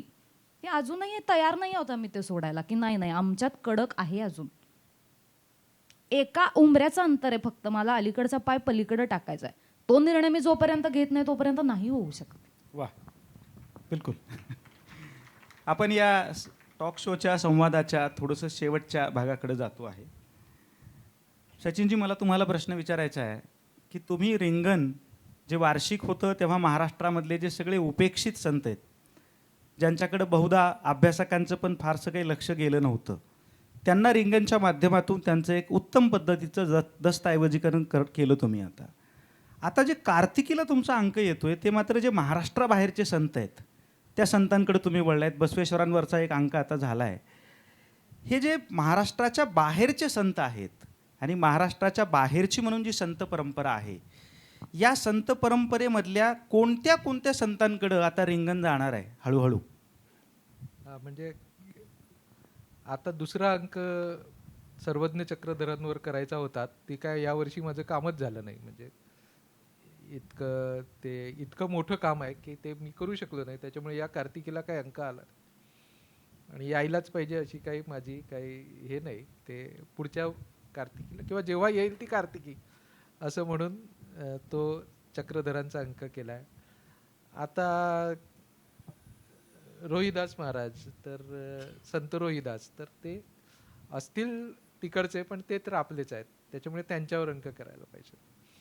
नामदेवरायांच्या प्रभावळीतून जे कबीरांनी, नामदेवरायांचा प्रभाव कबीरांवरचा आपल्याला दिसतो, नानकांवरचा दिसतो, धन्ना जाटांवरचा दिसतो, मीराबाईंवरचा दिसतो. ही सगळी जी उत्तरेतली परंपरा आहे, तिथे लल्लेश्वरी आहे काश्मीरामध्ये, किंवा इथे शंकरदेव आहेत आसाममध्ये, किंवा पीपा आहेत राजस्थानामध्ये, किंवा खाली आपण विचार केला तर पूर्ण दासकूट परंपरा आहे, त्याच्यामध्ये कनकदास आहे, त्याच्यामध्ये पुरंदरदास आहे. आपल्याला खाली आणखी खाली गेलो तर पूर्णच्या पूर्ण तिरुवल्लुवर आहे. तर हे जे सगळे संत होऊन गेलेले आहेत, त्या सगळ्या संतांचा धागा वारकरी परंपरेशी आहे आणि आपण तो समग्रपणे समजून घ्यायला पाहिजे. एक असं होतं अनेकदा की आपल्या जातीचा संत आहे म्हणून आपण त्या संताचा अभ्यास करतो. मग आम्ही त्याच्यावर, मला दरवर्षी विचारतात की जे यावर्षी समजा मी सेना महाराजांचा अंक केला, तर सेना महाराजांचा अंक केल्याच्या नंतर सगळेजण असं मला विचारतात की तुम्ही न्हावी आहे का म्हणून, तर किंवा सावता माळींचा अंक केला तर मला असं विचारतात की तुम्ही माळी आहे का. गोरोबा काकांचा अंक केला की विचारतात कुंभार आहे का. तर मी त्यांना सांगतो हो, यावर्षी मी कुंभार आहे, यावर्षी मी माळी आहे, यावर्षी मी न्हावी आहे, यावर्षी मी लिंगायत आहे, यावर्षी मी महानुभाव आहे. पण मला इतके वर्ष झाल्याच्या नंतर आता असं लक्षात येते की एकेका संताचा अभ्यास होऊच शकत नाही. म्हणजे आता दरवर्षी मी एक अंक करतो, आम्ही सगळेजण मिळून एक अंक करतो, तर हे सगळे जण एका प्रोसेसचा भाग होते आणि ते एकमेकांवर प्रभाव टाकतात. ते जर आपण समग्रपणे समजून घेतलं नाही तर आपल्याला ही वारकरी परंपरा समजण्याची शक्यता नाही. तसंच हा एका मोठ्या भक्ती परंपरेचा पट आहे. तो फक्त भारतातल्या भक्ती परंपरेचा नाही, तो कदाचित जगातल्याही भक्ती परंपरेचा पट असू शकतो. माझी दृष्टी आतापर्यंत फक्त भारतीय पट समजून घेण्यापर्यंतच विकसित झालेली आहे. कदाचित तो जगभरातला असू शकेल. ही सगळीच्या सगळी माणसं मध्यस्थ नाकारतायत. देव आणि भक्तामधला मध्यस्थ नको असा त्यांचा आग्रह आहे. ही सगळीच्या सगळी माणसं जातीवरून, धर्मावरून, लिंगावरून असलेले भेद नाकारतायत. स्त्री पुरुष समानतेचा आग्रह धरतायत. लोकभाषेमध्ये लिहिण्याचा आग्रह करतायत. जात धर्म ह्या वाटेतल्या अडचणी आहेत, त्याच्या पलीकडे जायचंय. माझी आयडेंटिटी माणूस म्हणून त्याच्या पलीकडे. ही सगळीच्या सगळी लोक देशभरातली हा एकच विचार सांगतायत. सगळ्या प्रकारचे विटाळ, ज्याचा उल्लेख आता तुम्ही केलात, सर्व प्रकारचे विटाळ नकोत ह्याच्यासाठी त्यांनी वैचारिक आधार दिलेला. तर ह्या सगळ्या संतांमधलं जी एक धागा आहे, तो धागा शोधण्याचा प्रयत्न करायला हवा, कारण ह्या सगळ्यांचा एकमेकांवर प्रभाव पडलेला आहे. बरोबर. आपण नामदेवरायांचा असलेला प्रभाव जसा समजतो तसा नामदेवरायांवरचा पण प्रभाव समजून घ्यायला पाहिजे की बसवेश्वरांचा नामदेवरायांवर प्रभाव झालेलाच आहे, चक्रधरांचा ज्ञानेश्वर माऊलींवर प्रभाव झालेलाच आहे.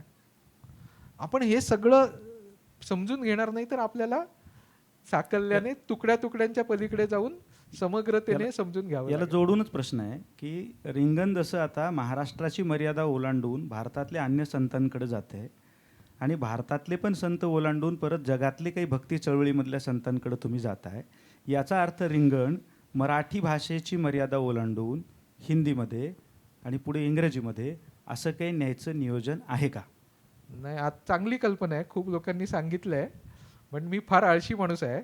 माझ्याने काय या गोष्टी होत नाहीत.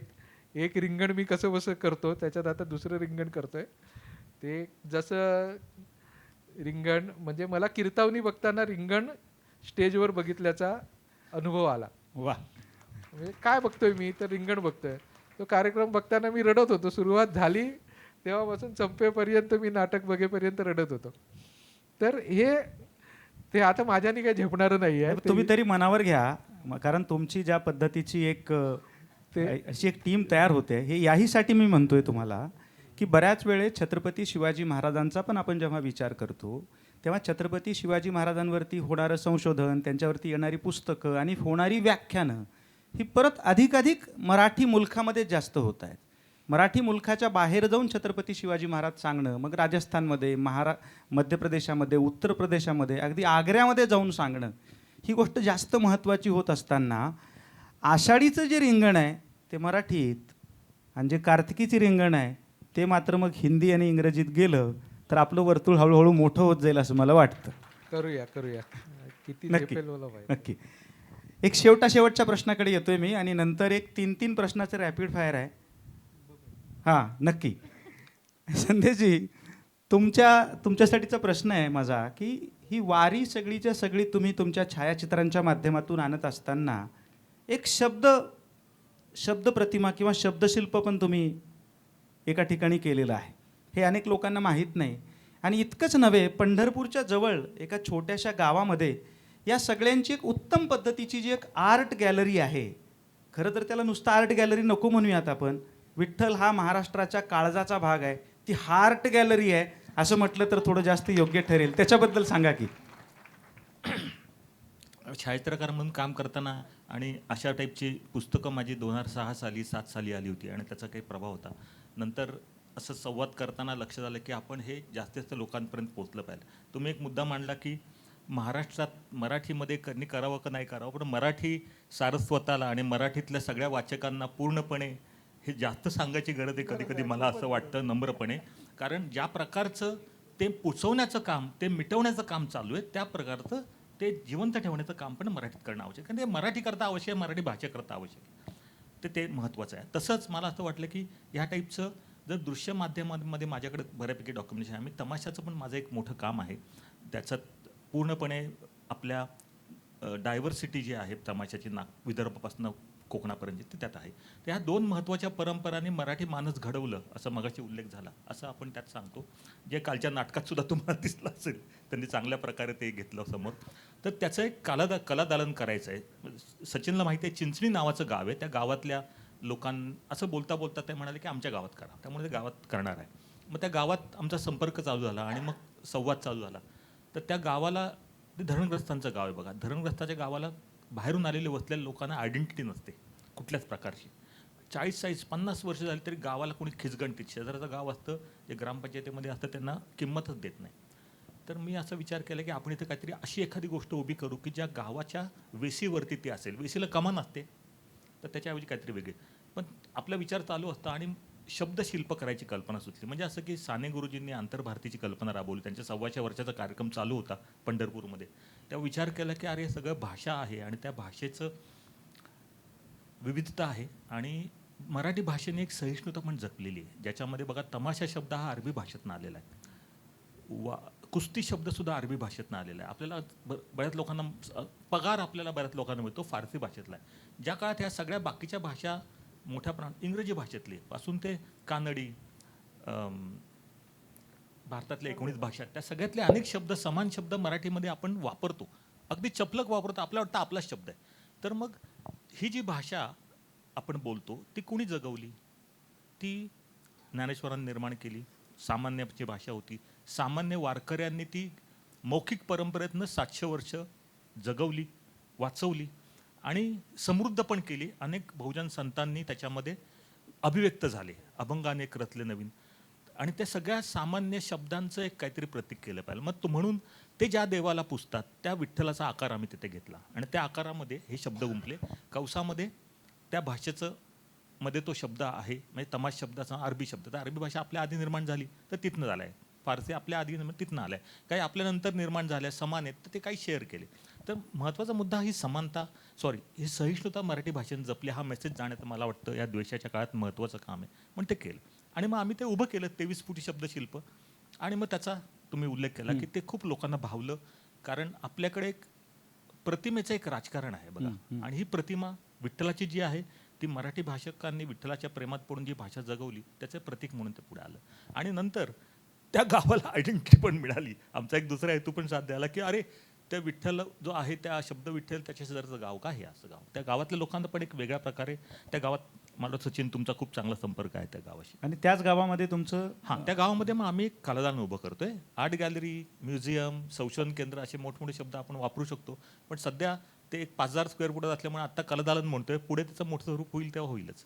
आणि त्याच्यात वेगळ्या प्रकारच्या गोष्टी येतील, नवीन नवीन प्रकारे. आता आपण बघा, सचिन असेल इतके वर्ष तो करतोय, मी सुद्धा काहीतरी करतोय, ह्या ताई पण मोठ्या प्रमाणात काम करत आहे. आपल्याला पण अनेक गोष्टींचा उलगडा होत असतो आणि ते उलगडा जो नवीन नवीन होतो, नवीन नवीन माध्यमात होतो, त्याचं पण तिथे रूपांतर कामात होईल. मी फिल्म मेकर स्वतःला कधी कधी समजतो. मी काही फिल्म केलेल्या आहेत, काही डॉक्युमेंटरी केल्या आहेत, त्याच्यामध्ये सध्या काम चालू आहे. जे वारीमध्ये बायका आणि सामान्य वारकरी जी गाणी म्हणतात, अभंग असेल, कधी गवळण असेल, कधी भारुड असेल, ते रेकॉर्ड करण्यात सध्या मी काम करतोय. ते तेवढंच महत्त्वाचं आहे जे सामान्यांच्या मध्ये आहे. बिलकुल. म्हणजे समजा विठ्ठलाबद्दल अपशब्द उच्चारला म्हणून बऱ्याच लोकांच्या भावना दुखवतात, तर विठ्ठलाला लंगडा म्हणणारा वारकरी त्यात आपल्याला नाथांचं भारुड गाताना दिसतो. एरवी ते आपण त्याच्या एकदम डिस्कार्ड करू, पण तो अधिकार वारकऱ्यांना आहे देवाबद्दलच्या मैत्रीभावाचा, समानतेचा आणि त्याला काही बोलण्याचा. तर त्या प्रकारचं पण एक काम चालू आहे. बघू काय काय होतंय. विठ्ठल आणि भक्त या दोघांमधलं एक ज्या पद्धतीचं नातं होतं, ज्या पद्धतीची एक रिलेशनशिप होती आताच्या काळामध्ये, ती रिलेशनशिप सगळ्या संतांनी, त्या काळातल्या भक्तांनी, वारकऱ्यांनी विठ्ठलासोबत ठेवली होती. आणि जे हे तिघही सांगण्याचा प्रयत्न करत आहे, मधला मध्यस्थ जेव्हा बाजूला होतो तेव्हा रिलेशन अगदी थेट होतं. तेव्हा आपण विठ्ठलाशी थेट बोलू शकतो. हे थेटपणच पुढे आलं पाहिजे. त्याच्यासाठी तुम्ही लोकवर्गणी, क्राऊड फंडिंग वगैरे करताय? हां, करतोय. पण आता सगळ्यांना आव्हान आहे की तुम्ही त्याला मदत करा. पण अजून आमचं काम सुरू झालं नाही. मला एक खासदार फंडातनं एक 50 लाख मिळाले. 1.5 कोटीचा प्रकल्प आहे, त्यात ते उभं होईल. लोक देतात स्वतःहून. काय आपण ती जी बाईचा उल्लेख केला ना मगाशी, असं हात पसरून उभे आहोत आम्ही. मिळेल त्यांनी करायचं, जेव्हा होईल तेव्हा होईल. आणि चांगलं काम करायला वेळ लागतो. आपण रचनात्मक काम पण बरोबरीने करायला पाहिजे या भावनेतनं आम्ही सगळं काम अगदी करतो. अगदी बिलकुल. हा रॅपिड फायरच्या अगोदरचा शेवटचा प्रश्न आहे माझा. प्रश्न असा आहे की कलादालनाबद्दल, कलेबद्दल वगैरे चर्चा झाली. तसं तर भारतात आणि विशेषत्वाने महाराष्ट्रात जे कलेमध्ये निष्ठेनं काम करणारे लोक असतात, ते वर्तमानामधल्या जेव्हा समस्या येतात त्याच्यासाठी रस्त्यावरती उतरून काही भूमिका घेताना कोणी दिसत नाही. कीर्तवनी जसं त्याची एक जाहिरात, त्याची प्रसिद्धी सध्या सोशल मीडियावरती आपण प्रचंड प्रमाणात बघतोय, तसं एका झाडावरती बसून अगदी खणखणीत आवाजामध्ये जे एक स्पिरिट आहे, फायटिंग स्पिरिट, या वारकरी चळवळीनं महाराष्ट्राला दिलेलं जे फायटिंग स्पिरिट आहे, जे कुणालाही गोठवता येणार नाही, त्या फायटिंग स्पिरिटमधलं एक गाणं प्रचंड वेगानं व्हायरल झालं. म्हणजे सध्या 2च गोष्टी सोशल मीडियावर व्हायरल झालेल्या आपल्याला बघायला मिळत आहेत. एक अक्षय खन्ना आणि दुसरी. पण ते व्हायरल होणं वेगळं आहे, ते व्हायरल झाल्यासारखं व्हायरल होणं आहे. पण या पद्धतीनं कलेच्या या चौकटीच्या बाहेर जाऊन समकालीन महत्त्वाच्या प्रश्नांवरती कलावंतानं भूमिका घेतली पाहिजे असं तुम्हाला वाटतं का? आणि ती अशाच वेगवेगळ्या प्रश्नांवर तुम्ही भूमिका घेत राहणार आहात का? आम्हाला ते बघायला मिळणार आहे का? खूप महत्त्वाचा प्रश्न आहे हा. अर्थातच पहिल्यापासून खरं तर अशी भूमिका घेणं कलाकारानं अशी एक परंपरा जगभरात आहे. ऑगस्तो बोल असेल किंवा बर्तोल्ट ब्रेख्त असेल, हे देशाबाहेरची माणसं आहेत आपल्या, शिवाय आपले सगळे संत यांनी ही भूमिका ज्या त्यावेळी घेतलेलीच आहे. ते संत असण्याच्या बरोबर ते एक कवी सुद्धा होतेच की, म्हणजे ते कलाकार होते. ते उभं राहून लोकांना हे सगळं सांगत होते गाण्याच्या माध्यमातून, भारुडाच्या माध्यमातून, कीर्तनाच्या माध्यमातून, म्हणजे ते कलाकार सुद्धा होतेच. त्यामुळं एक तगडी परंपरा महाराष्ट्र, भारत आणि जगभरात आहेच आहे, जी कलाकारांना घ्यायची आहे, या परंपरेनं सांगून ठेवलेलं आहे. त्यामुळं ज्या त्यावेळी नुसतंच भक्ती आणि अध्यात्म याला जोडून न राहता त्याच्या पलीकडे जाऊन या सगळ्याचे सामाजिक राजकीय संदर्भ काय आहेत याचं भान ठेवणं, हे सतत एकमेकांबरोबर शेअर करत राहणं, ही आजच्या समाजाची आणि काळाची मोठी गरज आहे. त्यामुळे ही भूमिका माणूस म्हणून आणि कलाकार म्हणून ज्या त्यावेळी प्रत्येक वेळी घेतच राहिले पाहिजे, असं मला आग्रहानं वाटतंय. शेवटच्या राऊंडकडे मी येतो. Rapid fire. फक्त 3-3 प्रश्न आहेत आणि सगळेच वारकरी परंपरेमध्ये आल्यामुळं प्रश्न हा नको, याचं उत्तर मी देऊ शकत नाही, नो कॉमेंट्स प्लीज, असं आपणाला बिलकुलही ऐकायला मिळणार नाही. 3 प्रश्न छोटे छोटे. पहिला प्रश्न दोन्हीपैकी एकाची निवड करायची आहे. पॉलिटिकल रिपोर्टर सचिन परब की रिंगणचे संपादक सचिन परब, काय निवड आहे? ती मी कशाला करायला पाहिजे, तुम्ही करा. नाही, आम्ही तर करूच. तुमच्या जास्त जवळ कोणती कोणती दोन्ही भूमिका काय- जास्त हा, जवळ म्हणजे असं दोघांपैकी म्हणजे दोन्ही गोष्टी परस्परांपासून वेगळ्या आहेत असं मला वाटत नाही. एकच आहे? एकच आहे ती गोष्ट. आपल्याला फक्त रिपोर्टिंग करायच्या गोष्टी वेगवेगळ्या आहेत, त्याच्यातलं रिंगण जास्त जवळचं आहे. बरं. आषाढीचं रिंगण की कार्तिकीचं रिंगण? आता दोन्ही काय आहे, तो दोन्ही गोष्टी एकच आहेत. हा, दोन्ही गोष्टी एकच आहेत. दोन्ही गोष्टी एकच आहेत या सगळ्या गोष्टी. बरं. जे अनियमितता हीच गोष्ट आम्ही नियमितपणे करतो, हे पुलंचं वाक्य त्यांनी कोट केलं. कोविडमध्ये तुमचा एक मेगा प्रोजेक्ट येणार होता, प्रोजेक्ट नामदेव. हा. तो कधी येणार? तो कधी येणार? नामदेवांना माहीत. नामदेवरायांना माहीत.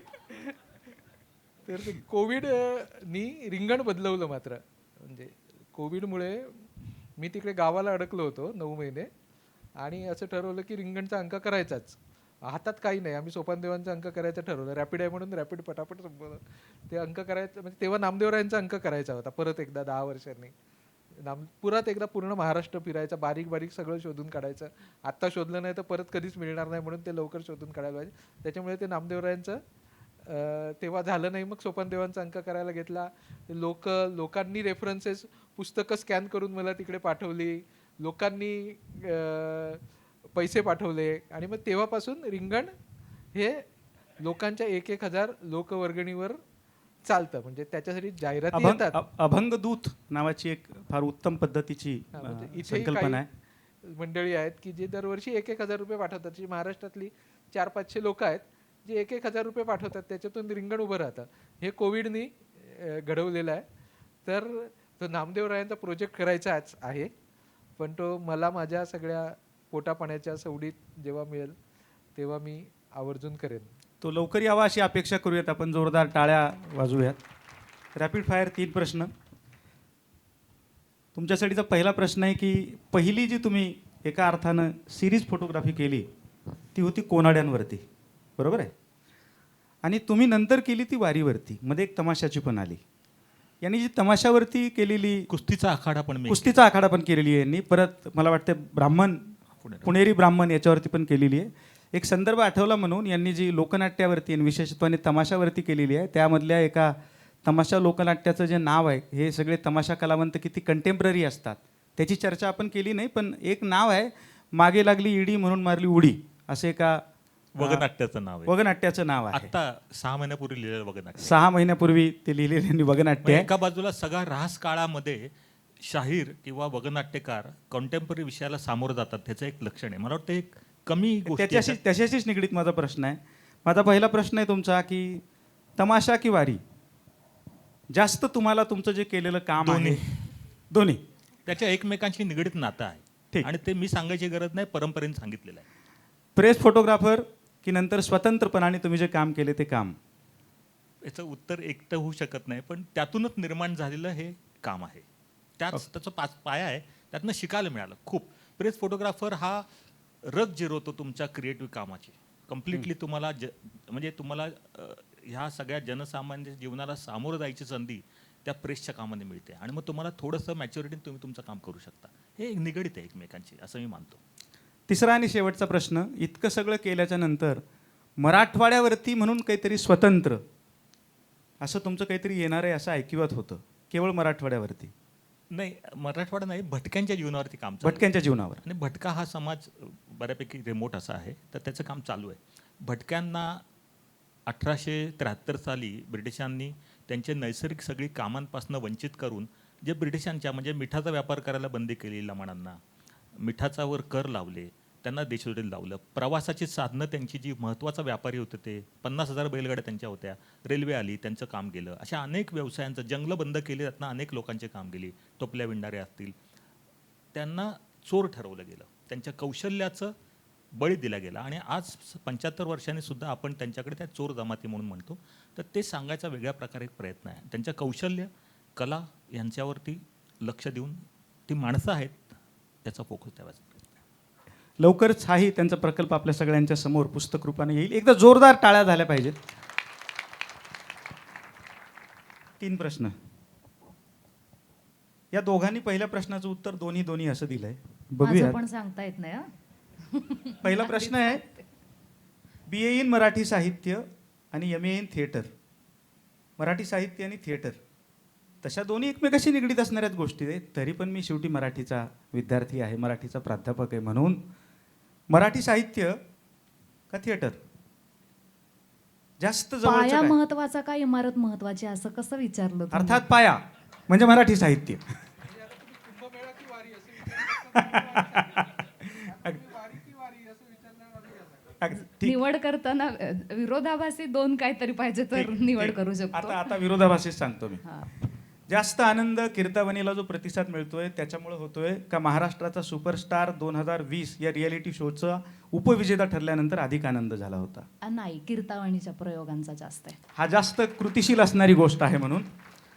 आणि पुढे जशी कीर्तावनी आलेली आहे आणि कीर्तावनी महाराष्ट्रभर जाते आहे मराठीतून, त्याच पद्धतीनं भविष्यात ही जी महाराष्ट्राची वारकरी परंपरेची रग आहे, ही रग महाराष्ट्राच्या बाहेर पण घेऊन जाण्याचा विचार आहे? अगदीच आहे विचार. तसे प्रयत्नही चालू आहेत. खरं तर नाटक माध्यम म्हणून बघते आहे मी. जसे हे विचार आहेत तसे अजूनही आणखी काही चष्म्यांमधून बघितल्या जाणाऱ्या सगळ्याच गोष्टी, कशा त्याच्यावरती आपल्याला भाष्य करता येईल, कसं त्याच्यावरती आपल्याला काम करण्याचा प्रयत्न करता येईल, हे सगळंच हाताशी धरून आपल्याला अजून बाहेर कसं पोहोचता येईल हाही विचार आहे. तर नक्की आहे. वा. शेवट करतो मी. एक प्रश्न जे स्वागताध्यक्ष आहेत या संमेलनाचे त्यांच्याकडनं येणार आहे. माझ्या परीनं मी याचा शेवट करतोय. तो म्हणजे ही जी मुलाखत आहे, हा जो टॉक शो आहे तो जालन्यात होतोय, म्हणजे मराठवाड्यात होतोय. मराठवाडा ही त्या अर्थानं संतांची, मराठी भाषेची ही जन्मभूमी मानली जाते. अरुण म्हात्रे हे मुंबईचे कवी मराठवाड्याबद्दल बोलताना असं म्हणतात की तडतडणारे ऊन साहतो मराठवाडा तड. नामदेवरायांना माहीत. तर ते कोविडनी रिंगण बदलवलं मात्र. म्हणजे कोविडमुळे मी तिकडे गावाला अडकलो होतो 9 महिने आणि असं ठरवलं की रिंगणचा अंक करायचाच. हातात काही नाही, आम्ही सोपानदेवांचा अंक करायचं ठरवलं. रॅपिड आहे म्हणून रॅपिड पटापट संपवलं. ते अंक करायचं म्हणजे तेव्हा नामदेवरायांचा अंक करायचा होता परत एकदा 10 वर्षांनी. पुरात एकदा पूर्ण महाराष्ट्र फिरायचा, बारीक बारीक सगळं शोधून काढायचं. आत्ता शोधलं नाही तर परत कधीच मिळणार नाही म्हणून ते लवकर शोधून काढायला पाहिजे. त्याच्यामुळे ते नामदेवरायांचं तेव्हा झालं नाही. मग सोपानदेवांचा अंक करायला घेतला. लोकांनी रेफरन्सेस पुस्तकं स्कॅन करून मला तिकडे पाठवली. लोकांनी पैसे पाठवले आणि मग तेव्हापासून रिंगण हे लोकांच्या 1,000 लोकवर्गणीवर चालतं. म्हणजे त्याच्यासाठी जाहिराती येतात. अभंगदूत नावाची एक फार उत्तम पद्धतीची म्हणजे इथे संकल्पना आहे. मंडळी आहेत की जे दरवर्षी 1,000 रुपये पाठवतात. जी महाराष्ट्रातली 400-500 लोक आहेत जे 1,000 रुपये पाठवतात, त्याच्यातून रिंगण उभं राहतं. हे कोविडनी घडवलेलं आहे. तर तो नामदेवरायांचा प्रोजेक्ट करायचाच आहे, पण तो मला माझ्या सगळ्या पोटापाण्याच्या सवडीत जेव्हा मिळेल तेव्हा मी आवर्जून करेन. तो लवकर यावा अशी अपेक्षा करूयात. आपण जोरदार टाळ्या वाजवूयात. रॅपिड फायर 3 प्रश्न. तुमच्यासाठीचा पहिला प्रश्न आहे की पहिली जी तुम्ही एका अर्थानं सिरीज फोटोग्राफी केली ती होती कोनाड्यांवरती, बरोबर आहे? आणि तुम्ही नंतर केली ती वारीवरती, मध्ये एक तमाशाची पण आली. यांनी जी तमाशावरती केलेली कुस्तीचा आखाडा पण मी कुस्तीचा आखाडा पण केलेली आहे यांनी, परत मला वाटतं ब्राह्मण पुणेरी ब्राह्मण याच्यावरती पण केलेली आहे. एक संदर्भ आठवला म्हणून यांनी जी लोकनाट्यावरती आणि विशेषत्वाने तमाशावरती केलेली आहे, त्यामधल्या एका तमाशा लोकनाट्याचं जे नाव आहे, हे सगळे तमाशा कलावंत किती कंटेम्पररी असतात त्याची चर्चा आपण केली नाही, पण एक नाव आहे, मागे लागली ईडी म्हणून मारली उडी, असं एका वगनाट्याचं नाव आहे. वगनाट्याचं नाव आहे. आता 6 महिन्यापूर्वी लिहिलेलं वगनाट्य. 6 महिन्यापूर्वी ते लिहिलेले वगनाट्य म्हणजे आहे. एका बाजूला सगळा ऱ्हास काळामध्ये शाहीर किंवा वगनाट्यकार कॉन्टेम्पररी विषयाला सामोरं जातात, त्याचं एक लक्षण आहे. मला वाटतं एक कमी गोष्टी त्याच्याशीच निगडीत माझा प्रश्न आहे. माझा पहिला प्रश्न आहे तुमचा की तमाशा की वारी, जास्त तुम्हाला तुमचं जे केलेलं काम आहे दोन्ही त्याच्या एकमेकांशी निगडीत नातं आहे. ठीक. आणि ते मी सांगायची गरज नाही, परंपरेने सांगितलेलं आहे. प्रेस फोटोग्राफर की नंतर स्वतंत्रपणाने तुम्ही जे काम केले ते काम? याचं उत्तर एकटं होऊ शकत नाही, पण त्यातूनच निर्माण झालेलं हे काम आहे. त्याच त्याचा पाया आहे, त्यातनं शिकायला मिळालं खूप. प्रेस फोटोग्राफर हा रग जिरवतो तुमच्या क्रिएटिव्ह कामाची. कम्प्लिटली तुम्हाला म्हणजे तुम्हाला ह्या सगळ्या जनसामान्य जीवनाला सामोरं जायची संधी त्या प्रेसच्या कामाने मिळते, आणि मग तुम्हाला थोडंसं मॅच्युरिटीने तुम्ही तुमचं काम करू शकता. हे निगडीत आहे एकमेकांशी, असं मी मानतो. तिसरा आणि शेवटचा प्रश्न, इतकं सगळं केल्याच्या नंतर मराठवाड्यावरती म्हणून काहीतरी स्वतंत्र असं तुमचं काहीतरी येणार आहे असं ऐकिवात होतं, केवळ मराठवाड्यावरती?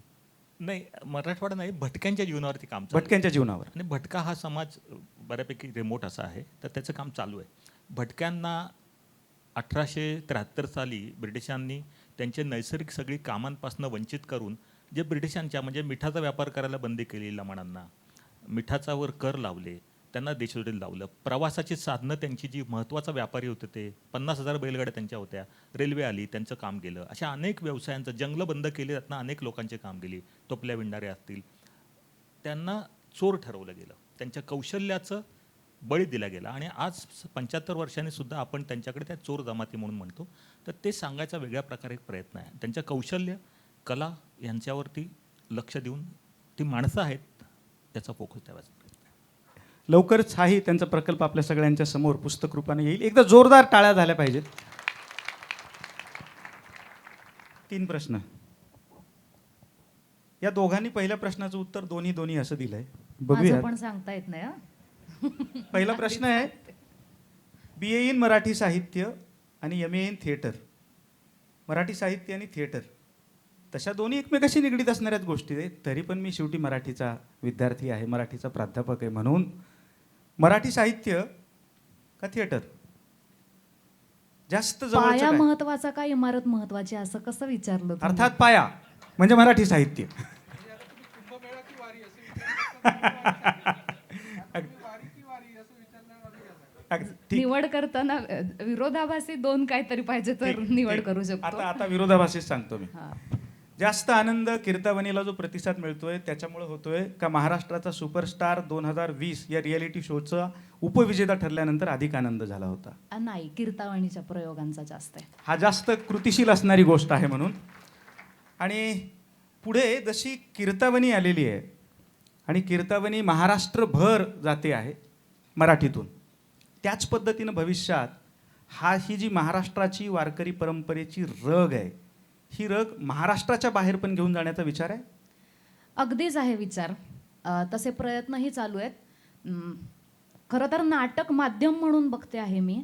जसे हे विचार आहेत तसे अजूनही आणखी काही चष्म्यांमधून बघितल्या जाणाऱ्या सगळ्याच गोष्टी, कशा त्याच्यावरती आपल्याला भाष्य करता येईल, कसं त्याच्यावरती आपल्याला काम करण्याचा प्रयत्न करता येईल, हे सगळंच हाताशी धरून आपल्याला अजून बाहेर कसं पोहोचता येईल हाही विचार आहे. तर नक्की आहे. वा. शेवट करतो मी. एक प्रश्न जे स्वागताध्यक्ष आहेत या संमेलनाचे त्यांच्याकडनं येणार आहे. माझ्या परीनं मी याचा शेवट करतोय. तो म्हणजे ही जी मुलाखत आहे, हा जो टॉक शो आहे, तो जालन्यात होतोय, म्हणजे मराठवाड्यात होतोय. मराठवाडा ही त्या अर्थानं संतांची, मराठी भाषेची ही जन्मभूमी मानली जाते. अरुण म्हात्रे हे मुंबईचे कवी मराठवाड्याबद्दल बोलताना असं म्हणतात की तडतडणारे ऊन साहतो मराठवाडा, तडतडणारे ऊन साहतो मराठवाडा, तरीही आनंदाची गाणी गातो मराठवाडा. हा या मराठवाड्याचा स्वभाव आहे. आणि म्हणून एवढी जी तुडुंब गर्दी आहे ती एका अर्थानं ही अकॅडमिक जगतामध्ये काम करणारी माणसं नाहीत. अकॅडमिकची चौकट भेदून रस्त्यावरती उतरून काम करणारी ही तिन्ही माणसं आहेत. या तिन्ही माणसांना ऐकण्यासाठी आपण इतक्या मोठ्या संख्येने या ठिकाणी जमलेलो आहोत. अर्थात शेवटच्या टाळ्या तुम्हाला एवढ्या जोरदार वाजवायच्या आहेत. मी सांगतो तुम्हाला की शेवटच्या टाळ्या आपणाला कीर्तावनीचा फक्त 16वा प्रयोग झाला आहे. वर्षभरामध्ये बघता बघता त्याची 100री पूर्ण होणार आहे. याच्यासाठी एकदा जोरदार टाळ्या वाजवायच्यात. जे भटक्या विमुक्तांवरची जी फोटोग्राफीची सिरीज आहे ती सुद्धा बघता बघता लवकरच आपल्या पुढे येणार आहे. आणि सोबत ते कलादालन सुद्धा येणार आहे. आणि 5 वर्षांपासून जो रखडलेला प्रोजेक्ट नामदेव आहे तो नामदेव सुद्धा खूपच लवकर आपल्या समोर येणार आहे. याच्यासाठी सुद्धा आपण एकदा जोरदार टाळ्या वाजवूयात. मित्रांनो, हे तिघं जे काम करत आहेत ते काम अजिबात सोपं नाही. ते काम खूप अवघड आहे. माझं काम सोपं होतं, मी फक्त बोलतं करण्याचं काम केलं. अवघड काम आहे, अवघड काळ आहे. म्हणजे काळ तर मोठा कठीण आला अशी एक कादंबरी 20व्या शतकामध्ये आली होती. आज समजा ती कादंबरी लिहायची वेळ आली असती तर काळ तर मोठा कठीण कठीण कठीण कठीण कठीण कठीणच आला असं म्हणावं लागलं असतं. एवढ्या अडचणी आपल्या सगळ्यांच्या पुढे आहेत.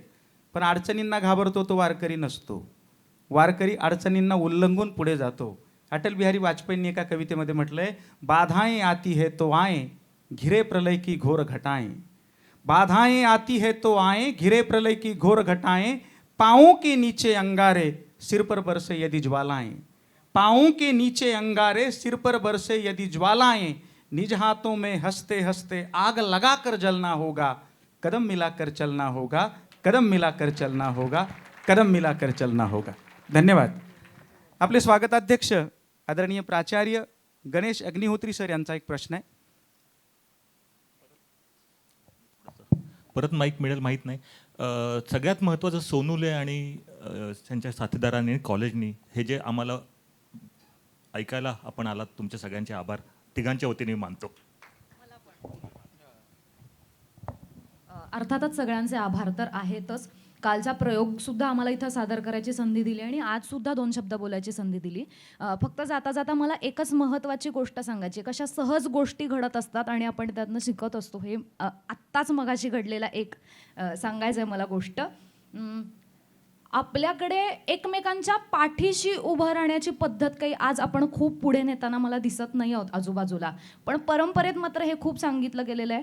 ही इतकी थोर माणसं, सगळी संत असणारी माणसं, जसं की नामदेवरायांनी चोखोबांच्या अस्थी गोळा केल्या, त्यांची समाधी मंदिर उभारलं.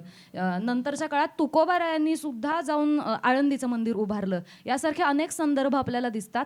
मी वयानं इतकी लहान आहे, ही बाप माणसं, खरंच माझ्या बाबांच्या वयाची ही दोन्ही माणसं माझ्या आज बाजूला आहेत. इथे बसण्याचा एक साधा प्रश्न होता. मी ऑब्व्हियसली या दोघांना म्हणत होते की दादा तुम्ही इथे बसा, पण नाही, त्या दोघांनी मला आग्रहानं मध्ये बसवलं मी इतकी लहान असताना. तर हे इथून आलेलं आणि झिरपलेलं आहे सगळं. मग सगळे संप्रदायाचे उपचार तुम्ही किती करता किंवा किती नाही करता हे माझ्यासाठी महत्त्वाचं राहत नाही. जसं मगाशी दादा म्हणाले, तुमच्या गळ्यात माळ आहे की नाही, तुम्ही एकादशी करता की नाही, तुम्ही वारीला जाता की नाही, पण रक्तामध्ये छोट्या छोट्या गुणांनुसार हे सगळं भिनलेलं आहे. ते असं बाहेर येत राहतं आणि या मोठ्या माणसांकडनं दिसत राहतं. ते घ्यायचं आहे आणि पुढच्या पिढीकडं पोहोचवायचं आहे. ही जबाबदारी आज उचलून मी इथून जाते आणि काम करत राहीन.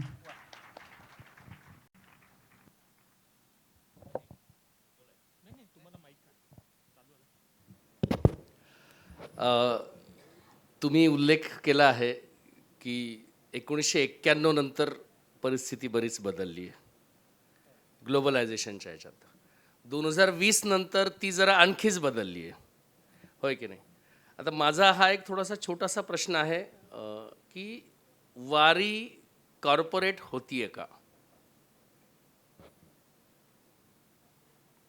प्लीज.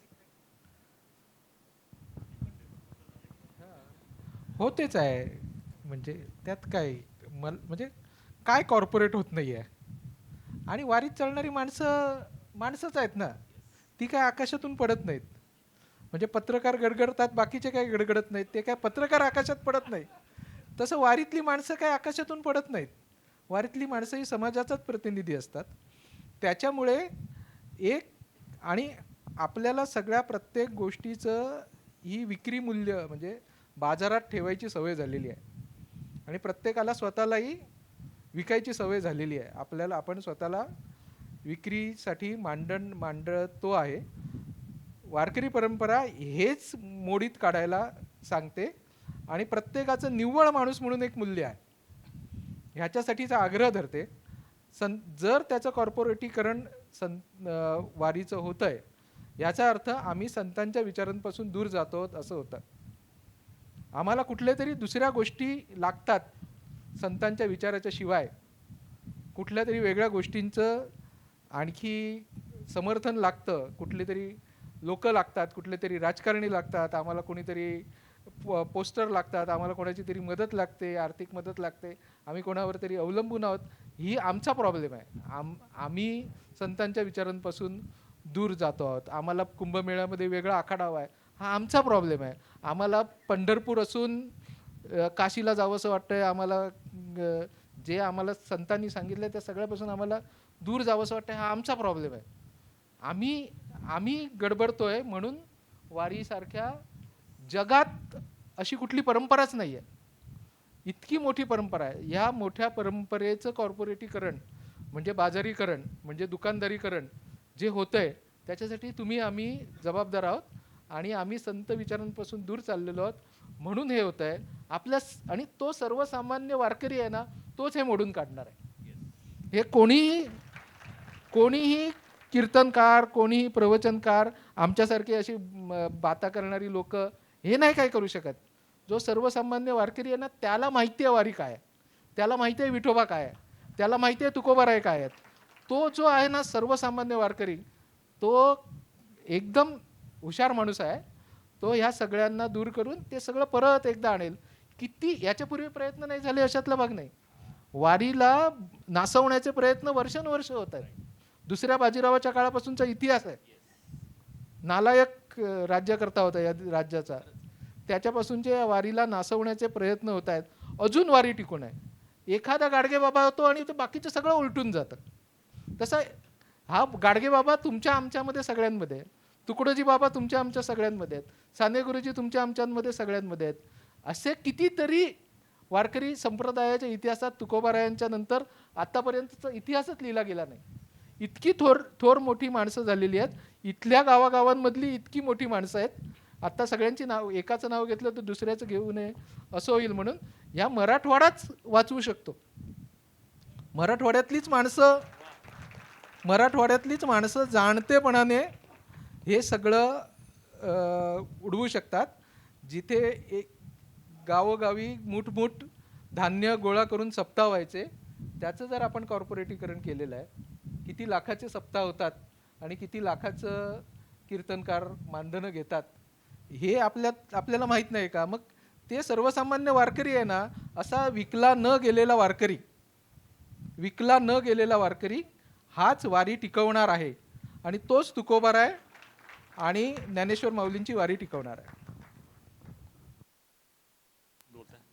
फक्त एकच वाक्य सगळं सचिननी सांगितलेलं आहे. जे आपल्याला वारीतल्या अभंगातनं ऐकायला मिळतं, जे लोक गुणगुणतात ते त्या कृतीत आणतात का, हा मुद्दा आहे. आणि जे कृतीत आणणारी माणसं, चांगली माणसं जे बोलतील आणि कृतीत आणतील, जे नुसते बोलतील कृतीत नाही आणतील, त्यांच्याकडनं काही घडणार नाही. आणि जे कृतीत आणणारे सामान्य वारकरी, त्यांच्याकडनं सगळा बदल होईल. सगळी दांभिक माणसं ही निघून जाणार आहेत आणि जी परंपरा 700 वर्ष टिकली चांगल्या माणसांमुळे टिकली. आणि कुठलीही गोष्ट ही चांगल्या माणसांमुळे टिकते. वाईट लोक असतात प्रत्येक क्षेत्रात, त्या असतील, आपण त्याच्याबद्दल सोडून देऊ.